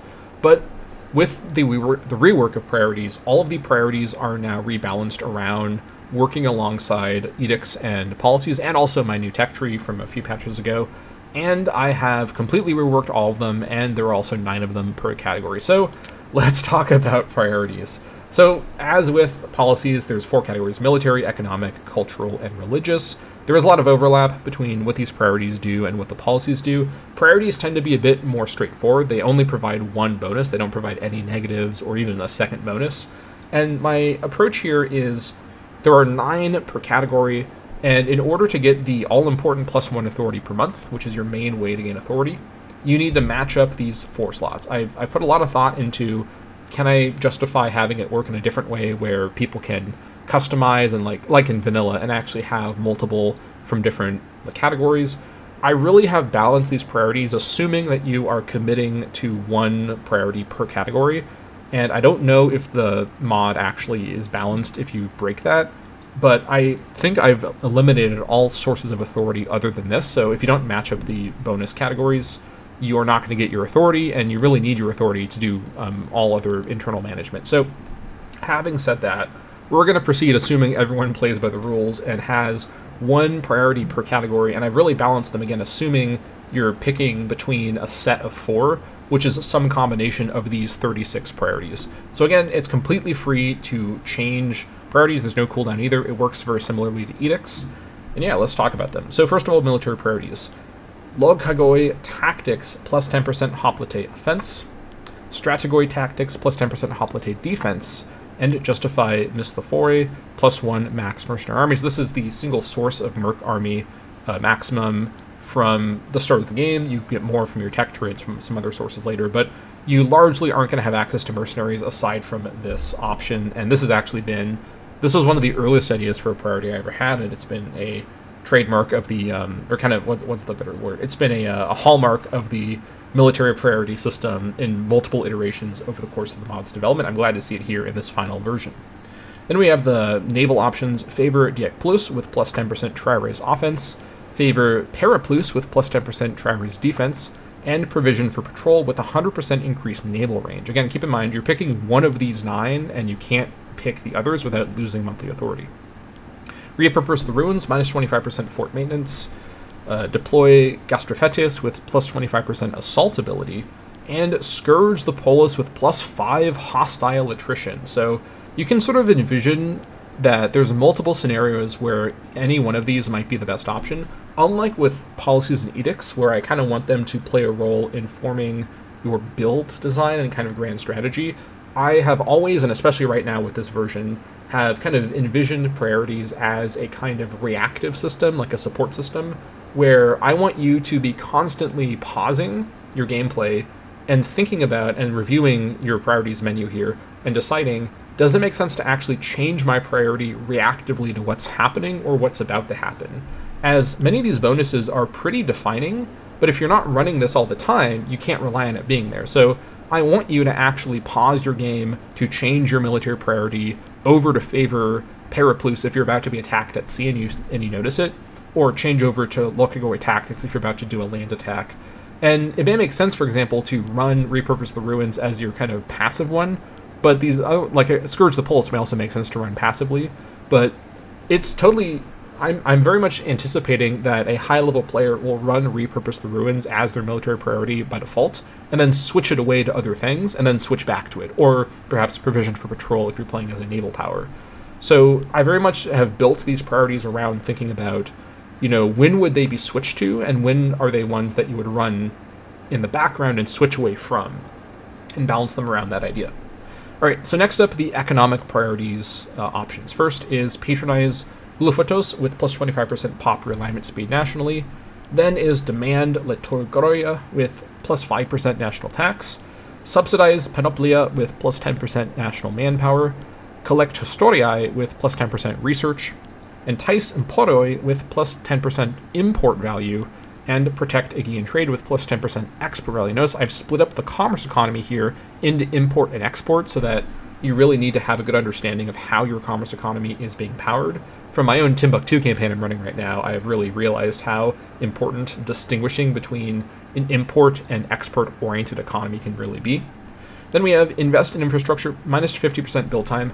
By the way, I have purposely not put in a build cost reducing priority because as one of the things that you can min-max in vanilla Imperator Rome like this, I actually really don't like having to constantly switch into trading in stone for the build cost reduction. And given the scale of the priorities modifiers, I think it'd be too much to ask in terms of kind of finicky min-maxing to require all buildings to be min-maxed via changing that priority for just that one action. Basically, I don't want to have any priorities where you can change it over for an action and then change it back. I want them to typically have a cost in days, and ideally a cost in a monthly tick, because many of them only benefit on a monthly tick. So for example, Invest in Infrastructure, you only get the benefit from it while it's running, not just clicking to it and then clicking off of it. Whereas something like, offense or whatnot, you go to it and then you have to let the battle run for a couple of days to get the bonus from it. So it's not just to click to it, do something, click off of it while unpaused. There should always be some sort of opportunity cost that involves time. All right, next up is Stockpile Cytos with plus 5% global monthly food, and Sacred Treasury plus 25% tribute income. If you're keeping track of the tribute income bonuses, by the way, if you're playing as Atenai, or really any of the Delians, and you are really trying to really amp up your tribute economy, keeping in mind the Parthenon Wonder is providing 100% tribute income, you can really rack up a crazy tribute economy, which then plays into Atenai's unique gameplay with the double-edged sword, because you're in a constant battle to keep your tribute-paying empire together as people start to leave it, right? That's the whole idea of Atenai's unique gameplay that I'll be implementing in the beta. So really trying to put Atenai in a position where the temptation of running a crazy tribute-oriented economy has this huge possible cost of exposing you to being really reliant on them staying in line, right? Anyways, over here, moving down to cultural priorities, we have Extol the Archontes, which provides plus 25 loyalty of governors, Extol the Strategoi, plus 25 loyalty of generals, and Extol the Triarchoi, plus 25 loyalty of admirals. These are very, very powerful loyalty boosters for one kind of office only, and then these are balanced with the plus 5 loyalty of characters from Duty of Politeia. This may seem like a big kind of, what's the word? They may seem to be very disparate, like they're very misaligned, but given how the characters are balanced, right? There are so many nobles in every single country, and you are going to be dealing with so much internal politics management stuff, especially as a polyarchy, which most countries in this mod are, that loyalty of characters plus 5 is genuinely I think, a better option than plus 25 loyalty for just admirals, generals, and governors. But keeping in mind that those kinds of positions give a lot of power base, so you may need to frantically switch over to extolling Stratagoy to keep a general from going rogue, right? That kind of thing is perfect for the priority system, where you can do this reactive switch, but then there's the opportunity cost of what you're not doing anymore as a priority. Next up is Stabilize the Polis with plus 0.25 provincial loyalty. This is a good option for your kind of passive pick for cultural priorities if you have nothing else that's better. Promote Sophrosyne for minus 25% monthly wages for characters. Invoke Public Rhetoric for minus 0.50 monthly popularity. This may seem like a weird thing to have as an option for the priority system because this looks like a negative. Keep in mind that popularity as a mechanic for Hegemony is largely a negative mechanic. Like a lot of my other unique mechanics, it has pros and cons, but largely more popular characters are more difficult to deal with and have worse loyalty and worse wages, or I should say they have higher wages. So reducing everyone's popularity is actually a good thing for the state. Except for Valorize the Outcon, which provides ruler popularity.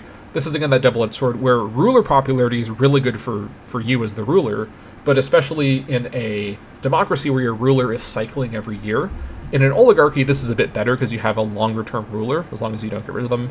I'll implement those things in the beta, but plus 0.50 ruler popularity is coming at the opportunity cost of reducing everyone's popularity, but this does include the ruler. This only increases the ruler popularity, of course. Finally, Routine Euthina with minus 0.25 monthly ambition. This plus the Preserve Eunomia is going to help control everyone's ambition gain. And if you're playing as a Peloponnesian country, you of course have the even better ambition-reducing Peloponnesian-specific cultural policy. So you can really see, if you are concerned, as you should be, about the runaway potential of ambition to kind of paralyze your government, which, by the way, not only is an interesting gameplay idea, because I'm actually like a genius. I'm just kidding. I'm not kidding. You know, honestly, I'm going to take pride in my work here. I think this was actually a smart approach. The concern about the growth of ambition and hubris was actually, in the time period of the Peloponnesian War, classical Greece, a very serious political concept. And if you read Plato, if you read Aristotle, they are constantly talking about Sophrosyne, right? They're talking about self-restraint and about that concern for the Hellenes. So this is a gameplay mechanic that not only is unique from Imperator Rome, it is very historically authentic to the time period and represents a real kind of historical dynamic and material condition from the time period. So I think it's cool to have that implemented like this. So getting back to it, religious priorities. These are where you see the various references to the gods, and I will mention what all the different epithets are referencing. If you don't remember, if you don't know this, in Hellenic mythology from the time period, gods were not just worshipped in their kind of default form. Like, you wouldn't just necessarily worship Zeus. You'd worship the god in one of their aspects. So, for example, invoke Zeus Pan-Hellenios. This was a kind of like a aspect of Zeus that represented Zeus being the god of all the Hellenes, Pan-Hellenios, right? And so all these different invocation priorities, which basically acts as this mod's version of the Omen system, it basically allows for you to worship, to basically encourage or kind of play into the worship locally of one of these different gods based on one of their aspects that is useful for the state. So invoke Zeus Pan-Hellenios provides +5 dip rep. Or you could do invoke Hera Gamalios. Hera Gamalios basically was the aspect of Hera, the goddess, the queen of the gods, who was the kind of the patron, like sort of, or actually the matron of marriage and kind of marital stability. So this provides -2.50 national unrest. Invoke Poseidon Recareon, which is basically the aspect of Poseidon that represents his mastery of the sea, +10% morale of navies. Invoke Ares Anialos, which is basically the kind of warlike Ares. That's the main version of Ares people know about. That's +10% morale of armies. Invoke Athena Pallas, which basically means kind of a like shield bearing or kind of like a spear bearing Athena, kind of warrior Athena. Athena has a couple different kind of aspects that mean different things. Another really important one historically was Athena Polias, which was Athena of the city-state. This is the version of Athena that the city-state of Athenae really focused on in their local cults, but Athena Pallas is a more kind of, for lack of a better term, apolitical version. as a Peloponnesian aligned country, invoking Athena Polius might actually be seen as kind of like sus. Like, why are you invoking Athena of the city-state when we're fighting the city-state Athenae, right? Like, it's like,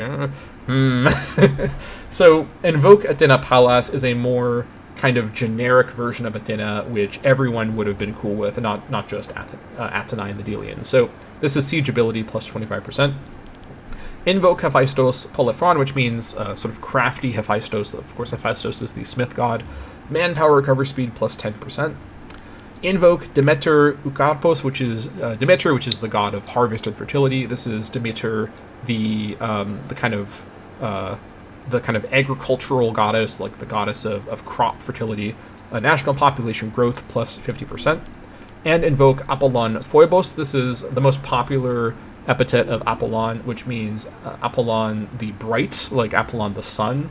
Apollon was very much associated with the sun. Obviously, he has a lot of links with Helios, the literal sun god, and was actually merged with him quite a bit. But Apollon Phoebos is a classical age version of that idea, where Apollon is kind of overlapped with Helios to represent the sun and has associations with fertility and food, so hence global monthly food plus 5%. Finally is Aphrodite Orania, which of course Aphrodite is the goddess of love and beauty and femininity, and Orania is her most common epithet from the time period, meaning kind of like beautiful Aphrodite or whatnot. This is plus 5% population happiness. So a number of modifiers here, which I've tried to balance to be a little bit weaker or less substantial than the other ones.